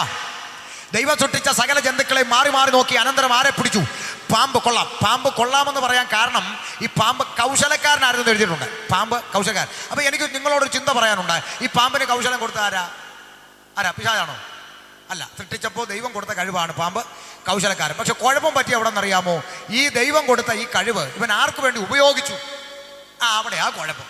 പലർക്കും ദൈവം നല്ല താലന്ത് കൊടുത്തിട്ടുണ്ട്, പക്ഷെ ഇത് ഉപയോഗിക്കുന്ന ആർക്ക് വേണ്ടി എന്നുള്ളതാ വിഷയം. പാടാൻ നിനക്ക് കഴിവ് വന്നിട്ടുണ്ടെങ്കിൽ കഴിവ് തന്നവന് വേണ്ടി ഉപയോഗിക്കണം. കണ്ടതിനും കേട്ടനും ഉപയോഗിച്ചാൽ അവിടെ ആ പ്രശ്നം പറ്റുന്നു. മനസ്സിലാവുന്നുണ്ട്? അതുകൊണ്ട് ആ കണ്ടതിനും കേട്ടതിനെ ഒന്നും പാടാൻ വിളിക്കരുതെന്ന് പറയുന്നത്. പാടുന്ന കർത്താവിന് വേണ്ടി പാടുന്ന കുഞ്ഞുങ്ങളുണ്ട്, അവരെ തന്നെ വിളിച്ച് പാടണം. എന്നാലേ കർത്താവിൻ്റെ സാന്നിധ്യം ഇറങ്ങത്തുള്ളൂ. മടങ്ങി വരാം, ശ്രദ്ധിച്ച് കേൾക്കണം. അപ്പം നോക്ക്, അപ്പോൾ ഈ പാമ്പിൻ്റെ ശരീരം തിരഞ്ഞെടുത്തു. പാമ്പിനകത്തൂടെ അമ്മച്ചിയോട് കൊച്ചുവർത്താനം പറഞ്ഞ പ്രേരക ശക്തിയാണ് ഇരുട്ടിൻ്റെ ആത്മാവ്. ഈ പലർക്കും തെറ്റിദ്ധാരണയുണ്ട്, പാമ്പ് പിശാച്. അല്ലല്ല, അവിടുത്തെ പാമ്പ് തന്നെയാണ്, ഉൽപ്പത്തിയിലെ പാമ്പ് തന്നെയാണ്. പക്ഷേ ഈ പാമ്പിലൂടെ അമ്മച്ചിയോട് കൊച്ചുവർത്താനം പറഞ്ഞ ആ പ്രേരക ശക്തിയാണ് ഇരുട്ടിൻ്റെ ആത്മാവെന്ന് പറയും. ശ്രദ്ധിച്ച് കേൾക്കണം. ആമേ. അപ്പൊ ഈ അമ്മച്ചിയോട് വന്നു, അമ്മച്ചി എന്നാ ഉണ്ട്? ഇങ്ങനെയൊക്കെ പോകുന്നു പാമ്പൻ ചേട്ടാ. ശ്രദ്ധിക്കണം. ആമേ. അവിടെ രണ്ട് ചിന്ത എനിക്ക് നിങ്ങളോട് പറയാനുണ്ട്. ഈ പാമ്പ് ഉപായത്താൽ ഹവ്വായെ ചതിച്ചെന്നാണ് ആര് പറഞ്ഞത്? പൗലോസ് പറഞ്ഞത് കൊരിന്ത്യർ സഭയിൽ. അപ്പൊ ഈ പാമ്പ് ഉപായത്താൽ ഹവ്വയെ ചതിക്കാൻ എവിടെ വന്നു? തോട്ടത്തിൽ വന്നു. പക്ഷേ ഈ പാമ്പിനെ കുറിച്ച് ബൈബിൾ എഴുതിയിരിക്കുന്ന ഒരു പദം നിങ്ങൾ ശ്രദ്ധിക്കണം. ദൈവം സൃഷ്ടിച്ച സകല കാട്ടുജന്തുക്കളിലും പാമ്പ് കൗശലക്കാരൻ. ഇപ്പൊ പാമ്പ് ഏത് ജന്തുവാ? ഉറക്കെ പറയാം മാമേ. കാട്ടുജന്തു. അപ്പൊ പെണ്ണും ചെറുക്കനും കാട്ടിലാണോ തോട്ടത്തിലാണോ? തോട്ടത്തിൽ. അപ്പൊ ഇപ്പൊ കാട്ടിൽ കിടക്കുന്ന കാട്ടുജന്തു എവിടെ വന്നു? തോട്ടത്തിൽ വന്നു. എന്തുവാ ഈ തോട്ടം? ഉത്തമഗീതം 4:12. എൻ്റെ കാന്ത കെട്ടിയടക്കപ്പെട്ട ഒരു തോട്ടം. ദൈവസഭയ്ക്ക് നിഴലായിരിക്കുന്ന തോട്ടം, മണവാട്ടിക്ക് നിഴലായിരിക്കുന്ന ഹവ്വ, ഇടയന് നിഴലായിരിക്കുന്ന ആദാം. മനസ്സിലാവുന്നുണ്ടോ? അപ്പൊ ഈ തോട്ടത്തിനകത്ത് ആര് കയറി? കാട്ടുജന്തു കയറി. എൻ്റെ ചോദ്യം ഇതാണ്, ഈ ഹവ്വ എന്ന മണവാട്ടിക്ക് തുണയായി കൊടുത്ത ആദാം എന്ന ഇടയന് 2 ജോലി ദൈവം കൊടുത്തു. എന്താ ജോലി? ഒന്ന് തോട്ടത്തിൽ വേല ചെയ്യണം, 2 തോട്ടം കാക്കണം. ദൈവസഭയുടെ ഇടയന് 2 ഉത്തരവാദിത്വമുണ്ട്. ഒന്ന് വേല ചെയ്യണം. അതിനെനിക്ക് തടസ്സമൊന്നുമില്ല. കാരണം വേല ചെയ്തതിൻ്റെ ഫലമാ ഇന്ന് ഈ പന്തൽ നിറഞ്ഞിരിക്കും ദൈവമക്കൾ. അതിൽ തർക്കമൊന്നുമില്ല, അല്ലേ? 2 തോട്ടം കാക്കണം. അപ്പൊ കാവൽക്കാരനായിരിക്കണം ഇടയനെന്ന് പറഞ്ഞു. എന്താ മനസ്സിലായി? അങ്ങനെയാണ് എൻ്റെ ചോദ്യം. കാട്ടിക്കിടക്കുന്ന കാട്ടുജന്തു ആ മണവാട്ടിയായ അമ്മച്ചിയോട് വന്ന് കൊച്ചുവർത്താനം പറഞ്ഞ് ഈ പെണ്ണിനെ തെറ്റിക്കുമ്പോൾ കാവൽക്കാരൻ എവിടെ പോയിരുന്നു? ഉണ്ടെന്നില്ല. ഇന്ന് ദൈവസഭയിലെ ഇടയന്മാർ ശ്രദ്ധിച്ചോണം, കാവൽക്കാരൻ സ്ട്രോങ് ആയിരിക്കണം. അല്ലെങ്കിൽ സകല പാമ്പും കുഞ്ഞും തോട്ടത്തിൽ കയറും, നിന്റെ മണവാട്ടിയെ വഴിതെറ്റിക്കും. ഇന്ന് ദുരുപദേശങ്ങളുടെ കുത്തൊഴുക്ക് ദൈവസഭയ്ക്കകത്ത് നുഴഞ്ഞു കയറാൻ കാരണം കാവൽക്കാർ സ്ട്രോങ് അല്ലാത്തത് കൊണ്ടാണ്. കാവൽക്കാരൻ സ്ട്രോങ് ആണോ, ഒരൊറ്റ ദുരുപദേശകന്മാർ ദൈവസഭയ്ക്കകത്ത് കയറത്തില്ല. അതിന് പൗലോസ് പറഞ്ഞു, ഞാൻ പോയ ശേഷം ആട്ടിൻകൂട്ടത്തെ ആദരിക്കാത്ത കൊടിയ ചെന്നായ്ക്കൾ ഇതിനുള്ളിൽ കടക്കും. ശ്രദ്ധിക്കണം, ഞാൻ പോയ ശേഷമെന്ന ആ അഭിഷിക്തം പറയാൻ കാരണം അതിനകത്ത് ഒളിഞ്ഞിരിക്കുന്ന ഒരു മർമ്മം കൂടിയുണ്ട്. ഞാൻ ഇരിക്കുന്ന കാലത്തോളം കയറത്തില്ല. ഓരോ പാസ്റ്റർമാരും ഈ തീരുമാനമെടുക്കണം. ഞാനിരിക്കുന്ന കാലത്തോളം വചനവിരുദ്ധമായ ഒരെണ്ണത്തെ ഇതിനകത്ത് കയറ്റത്തില്ല. ഞാൻ സ്ഥലം മാറിയിട്ട് നിങ്ങൾ ആരെ വിളിച്ചു കൊട്ടിക്കോ, വിഷയമില്ല. ഞാനിരിക്കുന്നിടത്തോളം ഈ പരിപാടി ഇവിടെ നടക്കത്തില്ലെന്ന് ഓരോ ദൈവദാസന്മാരും തീരുമാനമെടുത്തിരുന്നെങ്കിൽ ഇന്ന് ദൈവസഭ ഈ പ്രതിസന്ധി അനുഭവിക്കത്തില്ല. ദുരുപദേശത്തിനെതിരെ പ്രതികരിക്കാൻ ഒരു ഷമീർ കൊല്ലത്തിൻ്റെ ആവശ്യവും വരത്തില്ല. മനസ്സിലാക്കണം. പ്രതികരിച്ചതിൻ്റെയൊക്കെ ഞാൻ അനുഭവിച്ചുകൊണ്ടിരിക്കുക. നിങ്ങൾക്കറിയത്തില്ല എന്ത് വില കൊടുത്ത് അതിനകത്ത് നിൽക്കുമെന്നറിയാമോ? ആശയത്തെ ആശയം കൊണ്ട് എതിർക്കാൻ തൻ്റെ ഇടവില്ലാത്തവൻ ആക്ഷേപം പറഞ്ഞും അപവാദം പറഞ്ഞും ഇല്ലാതാക്കാൻ ശ്രമിച്ചുകൊണ്ടിരിക്കുന്ന നിന്നയും പരിഹാസവും സഹിച്ചിട്ടാ ഇന്നും ഈ സ്റ്റേജിൽ നിൽക്കുന്നു. നമ്മൾ തിരിച്ചറിയണം. എന്തിനാ? പ്രതികരിച്ചതിൻ്റെ ഫല നിർത്തത്തില്ല. കാരണം ഇത് ദൈവം ഏൽപ്പിച്ച ശുശ്രൂഷയാണ്. എന്ത് കേട്ടാലും എന്തനുഭവിച്ചാലും പുസ്തകത്തിന് വേണ്ടി നിൽക്കും. കാരണം ഇത് വില കൊടുത്ത് സ്ഥാപിച്ച മാർഗമാണ്. കേൾക്കണം. തോട്ടത്തിനകത്ത് വന്നു, ഉപായത്താൽ ഹവ്വായെ ചതിച്ചു. വേദപുസ്തകത്തിന്റെ ഭാഷയിൽ പറഞ്ഞാൽ മനുഷ്യൻ പാപം ചെയ്തു. ഞാൻ ആ ചിന്തയിൽ തുടരുമെന്നിടാൻ പോവുക. ശ്രദ്ധിച്ച് കേൾക്കണം. പാപം ചെയ്തു. ഒരിക്കൽ മലബാറിലൊരു യോഗം കഴിഞ്ഞ് ഇറങ്ങിയപ്പോൾ ഒരാളെൻ്റെ അടുക്ക വന്നു, ഉപദേശിയെ നിങ്ങളുടെ ദൈവം ഭയങ്കരം തന്നെ. ഞാൻ ചോദിച്ചു, എന്താ അച്ഛാ? പണ്ടങ്ങാണ്ട് ഒരു ആൻറ്റി ഒരു ആപ്പിൾ തിന്നേനാ ഇത്രയും വലിയ വിഷയം ഉണ്ടാക്കി. പറച്ചിൽ കേട്ടാത്തൊന്നും അവള് ആപ്പിളെല്ലാം കൂടെ ലൈലൻഡ് ലോറി വിളിച്ചോണ്ട് വന്ന് മാർക്കറ്റിൽ കൊണ്ട് വിറ്റെന്ന്. അല്ലെങ്കിൽ പിന്നെ മരം മുറിച്ച് പലകയാക്കി വീട് വെച്ചെന്നു. ഒന്നുമില്ലെന്ന് ഒരാപ്പിൾ തിന്നു. അച്ചായനോട് സ്നേഹമുള്ളവളായതുകൊണ്ട് ഇച്ചിരി അച്ചായനും കൊടുത്തു. അതിന് നിങ്ങൾ പറയുന്നത് കേട്ടാത്തൊന്നും വലിയ സംഭവം, അതിനിപ്പോൾ ഇത്രയും വലിയ പാപം എന്നൊക്കെ പറഞ്ഞ് ഈ കണ്ട കാര്യങ്ങളെല്ലാം ആക്കി വെക്കേണ്ട വല്ല കാര്യം ഉണ്ടായിരുന്നു. ഞാൻ അയാളോടൊരു കഥയാ പറഞ്ഞ മറുപടിയായി. ആ കഥ ഞാനിവിടെയും പറയാം. രണ്ട് കുടുംബക്കാർ തമ്മിൽ അതിരുതർക്കം ഉണ്ടായി. വസ്തുതർക്കം അറിയത്തില്ലേ? വെന്തികോസുകാർക്ക് അറിയാത്ത വസ്തുതർക്കം. രണ്ടു കൂട്ടരും തമ്മിൽ അടിയായി. നാട്ടുകാർ പോലീസിനെ വിളിച്ചു. പോലീസ് വന്നു, കൂടെ വസ്തുവക റവന്യൂ അവരും വന്നു. രണ്ടു വീട്ടുകാരെ സമാധാനിപ്പിക്കാൻ ശ്രമിച്ചു. നിങ്ങൾ ഒന്ന് സമാധാനിക്കുക, ഇവിടെ കിടന്ന് അടി ഉണ്ടാക്കാതെ നമുക്ക് പരിഹാരം ഉണ്ടാക്കാമെന്ന് ഒരു വീട്ടുകാരോട് പറഞ്ഞു. അവർ എൻ്റെ അതിരവൻ തോണ്ടി സർവേക്കല്ല തോണ്ടി വച്ചിട്ട് ഞാൻ സഹിക്കാനൊന്നും പറഞ്ഞു. പിന്നെ മറ്റേ അവളുടെ അടുത്ത് എന്നിട്ട് പറഞ്ഞു, അമ്മാമേ നിങ്ങളെങ്കിലും ഒന്ന് സഹിക്കേ, നമുക്കൊരു പരിഹാരം വരുത്താം. അവർ എന്തോ അമ്മാമേ, നിങ്ങളല്ലയോ കഴിഞ്ഞ ആഴ്ച പാടിയത് മണ്ണെ പ്രതി മാണിക്യം വെടിയത്തില്ലെന്നൊക്കെ. അത് മാണിക്യം വേറെ, ഇത് മണ്ണ് വേറെ. ശരി, ഏതായാലും ഒന്ന് സഹിക്ക. എന്നാ കോടതി കേസെടുക്കട്ടെ. കേസെടുക്കട്ടെ. നീ ഇവിടെ കിടന്ന് തമ്മിലടിക്കരുത്. ഇല്ലില്ല. മത്തായുടെ കടയിൽ നിന്ന് 2 രൂപയുടെ വള്ളിക്കറിഞ്ഞ് മേടിച്ചോണ്ട് വരാൻ പറഞ്ഞു. 2 രൂപയുടെ ഇഴക്കയറ് മേടിച്ചോണ്ട് വന്നു. അങ്ങോട്ടും ഇങ്ങോട്ടും കുറ്റിയടിച്ച് വലിച്ചു തിരിച്ച് നിർത്തിയേച്ച് ആമേൻ കോടതി വിധി വരുന്നവരെ തമ്മിലടിക്കരുന്നൊരു നിബന്ധന വെച്ച് പോലീസ് പോയി, റവന്യൂ പോയി. 5 മിനിറ്റ് കഴിഞ്ഞപ്പോൾ അതിലൊരു വീട്ടിലൊരു ചെറുപ്പക്കാരനുണ്ട്, തലതെറിച്ചവൻ. അവനൊരു വിച്ചാത്തിയും കൊണ്ട് ഇങ്ങോട്ടിറങ്ങി. അവന്മാരുടെ ഒരു കയറും കൊണ്ട് വെച്ചായിട്ട് പോയേക്കുക എന്നും പറഞ്ഞ് കയറെല്ലാം മുറിച്ചു. ഇതറിഞ്ഞ പോലീസ് വണ്ടി തിരിച്ചു വന്നു. കേൾക്കണേ അപ്പൻ, ആരടാ കയറ് മുറിച്ചത്? ഉണ്ടല്ലോ അവനാ. ഇങ്ങോട്ട് വാടാന്ന് പറഞ്ഞ് പിടിച്ചു. ചെവിക്കലിനൊരു അടിയും കൊടുത്ത് കരടാ ജീപ്പിലെന്നും പറഞ്ഞ് എടുത്ത് അങ്ങോട്ട് ഇട്ടു. ഇത് കണ്ടുകൊണ്ട് മുറുക്കിക്കൊണ്ടിരുന്ന ഒരു അമ്മച്ചി പറഞ്ഞ വാക്ക് കേൾക്കണേ. അമ്മച്ചി പറയുക, അയ്യോ എന്തരടിയാ കൊച്ചിനെ ഇട്ട് ഇടിക്കുന്നത്? 2 രൂപയുടെ കയറ് മുറിച്ചതിന് ഇങ്ങനെ ഇട്ട് ഇടിക്കണോ? 2 രൂപയുടെ ഒരു കയറ് മുറിച്ചാൽ ഇങ്ങനെ ഇട്ടിടിക്കണോ? അതുകൊണ്ട് മത്താടെ അവിടെ തൂങ്ങി കിടക്കുന്ന ഇഷ്ടം പോലെ കയറ്. ഞാൻ 10 രൂപ തരാം. 5 വള്ളി കയറ് മേടിച്ച് കെട്ടി വെച്ചു. കൊച്ചിനെ അങ്ങോട്ട് വിട്ടെ. അമ്മച്ചി 5 വള്ളി വേണ്ട, ഞാൻ 1 വണ്ടി കയറ് കൊടുക്കാം. കൊച്ചിനെ വിടുവോ? വിടത്തില്ല. 2 രൂപയുടെ കയറ് മുറിച്ചതിനല്ല ഇടി, നിയമം ലംഘിച്ചു. ഇന്ന് രാത്രി ഒരു ആപ്പിൾ നിന്നതല്ല സ്നേഹിത പാപം, ഒരു പഴം നിന്നതല്ല സ്നേഹിത പാപം. ഉലകത്തെ നിർമ്മിച്ച നിന്റെ ദൈവമായ യഹോവ അരുത് എന്ന് കൽപ്പിച്ചത് മനുഷ്യൻ ചെയ്തു, നിയമം ലംഘിച്ചു. നിന്നെ സൃഷ്ടിച്ച ഈശ്വരന്റെ സൃഷ്ടാവിന്റെ കൽപ്പനയെ ലംഘിച്ചു. മനുഷ്യൻ പാപത്തിലായി. വേദപുസ്തകം പ്രഖ്യാപിക്കുന്നു, ആദാമ്യ പാപത്താൽ മാനവജാതി മുഴുവൻ പാപത്തിലായി. അവിടെ വരുമ്പം ഒരു ചോദ്യം വരും, ഉപദേശി ആദാമും ഹവ്വായും പാപം ചെയ്തു ഇരിക്കട്ടെ, ഒരു വാദത്തിന് വേണ്ടി അങ്ങ് സമ്മതിക്കാം. എന്നാൽ ഒരു തെറ്റും ചെയ്യാത്ത ബാക്കിയുള്ള മനുഷ്യരെല്ലാം പാപിയാന്ന് പറയുന്നത് യുക്തിക്ക് നിരക്കുന്ന കാര്യമാണോടോ? അതും കൂടെ ഒന്ന് നിരപ്പിച്ച് ഞാനങ്ങ് നിർത്താം. ശ്രദ്ധിക്കണം, എയ്ഡ്സ് രോഗിയായ അപ്പനും അമ്മയ്ക്കും ജനിക്കുന്ന കുഞ്ഞാരാ? എയ്ഡ്സ് രോഗി. കുഞ്ഞ് വ്യഭിചാരം ചെയ്തോ? കുഞ്ഞ് ദോഷം ചെയ്തോ? കുഞ്ഞ് രക്തം സ്വീകരിച്ചോ? കുഞ്ഞ് മയക്കുമരുന്ന് കുത്തിയോ? ഇല്ല. പിന്നെ എങ്ങനെ ഈ കുഞ്ഞ് രോഗിയായി? അപ്പനും അമ്മയും വഴിവിട്ട് നടന്നതിന്റെ ഫലം ഒരു തെറ്റും ചെയ്യാത്ത അടുത്ത തലമുറ അനുഭവിക്കുന്നു. എങ്ങനെ വന്നു? രക്തത്തിലൂടെ അടുത്ത തലമുറ വന്നു. ആദാമ്യ പാപം എങ്ങനെ വന്നു? പ്രവൃത്തി 17:26 ഭൂലോകത്തിലൊക്കെയും കുടിയിരിക്കേണ്ടതിന് അവൻ അഥവാ ദൈവം ഏക മനുഷ്യനിൽ നിന്ന് അഥവാ ആദമിൽ നിന്ന് മനുഷ്യജാതിയെ മുഴുവനും ഉളവാക്കി. ഒരൊറ്റ രക്തത്തിൽ നിന്നാണ് ദൈവം മനുഷ്യവർഗത്തെ സൃഷ്ടിച്ചിരിക്കുന്നത്. അതെന്താ മനസ്സിലായില്ല? മനസ്സിലാക്കാം. 4 ബോട്ടിലെടുക്ക്. 4 ബോട്ടിൽ, ഒന്നിൽ ആടിന്റെ രക്തം, ഒന്നിൽ ആനയുടെ രക്തം, ഒന്നിൽ പശുവിന്റെ രക്തം, ഒന്നുകിൽ മറ്റെന്തെങ്കിലും മൃഗത്തിന്റെ രക്തം എടുത്ത് ലാബിൽ കൂടെ പിള്ളേര് 10 മിനിറ്റ് കഴിയുമ്പോൾ സ്റ്റിക്കർ ഒട്ടിച്ച് വെളിയിലോട്ട് നിർത്തും. ഇത് ആന, ഇത് ആട്, ഇത് ആമ, ഇത് പശു. വീണ്ടും 4 ബോട്ടിലെടുക്കുക. ഒന്നിൽ പൂജാരിയുടെ രക്തം, മറ്റൊന്നിൽ പുരോഹിതന്റെ രക്തം, വേറൊന്നിൽ മുസ്ലിയാരുടെ രക്തം, വേറൊന്നിൽ പാസ്റ്ററുടെ രക്തം. കമ്പ്യൂട്ടർ ലാബിലേക്ക് കൊടുക്കുക. അവനെ ഒട്ടിച്ചു വെക്കുവോ? ഇത് പാസ്റ്റർ, ഇത് പൂജാരി വെക്കുവോ? ഇല്ലില്ല. ഇറക്കി വന്നിട്ട് മനുഷ്യനെ കളിയാക്കരുത്, ഇതെല്ലാം മനുഷ്യന്റെ രക്തമാണെന്ന് പറയും. വേണമെങ്കിൽ ഗ്രൂപ്പ് തിരിച്ച് ABCDയും പറഞ്ഞെന്നിരിക്കാം, മെഡിക്കൽ സയൻസ്. പക്ഷേ രക്തം മൊത്തം ആരടാ? മനുഷ്യന്റെ രക്തമാ. പക്ഷെ ഇത് അറിയാത്ത ഒരാളുണ്ടെങ്കിൽ ആരാ? മനുഷ്യനാ, അല്ലേ? എല്ലാവരും ഒറ്റ രക്തത്തിന്റെ ഓഹരിക്കാര്. അത് മനസ്സിലാകാത്ത മനുഷ്യനാ. എല്ലാ രക്തവും ഒന്നാന്ന് മനസ്സിലാകുന്ന ഒരേ ഒരു ജീവിയേ ഉള്ളൂ, അത് കൊതുവാ. അല്ലേ? അതിനറിയാം എല്ലാ രക്തം ഒന്നാന്ന്. പക്ഷേ ഇത് തിരിച്ചറിയാത്തത് മനുഷ്യനാ. നോക്കേ, ആദാമ്യ പാപത്താൽ മാനവജാതി പാപത്തിലായി. വേദപുസ്തകം അടിവരയിട്ട് പ്രഖ്യാപിക്കുന്നു, പാപത്തിൽ വീണുപോയ മനുഷ്യനെ രക്ഷിപ്പാൻ ദൈവം മുന്നോട്ട് വെച്ച രക്ഷാ പദ്ധതിയുടെ മാസ്റ്റർ പ്ലാൻ ക്രിസ്തു യേശു പാപികളെ രക്ഷിപ്പാൻ ലോകത്തിലേക്ക് ഇറങ്ങി വന്നു.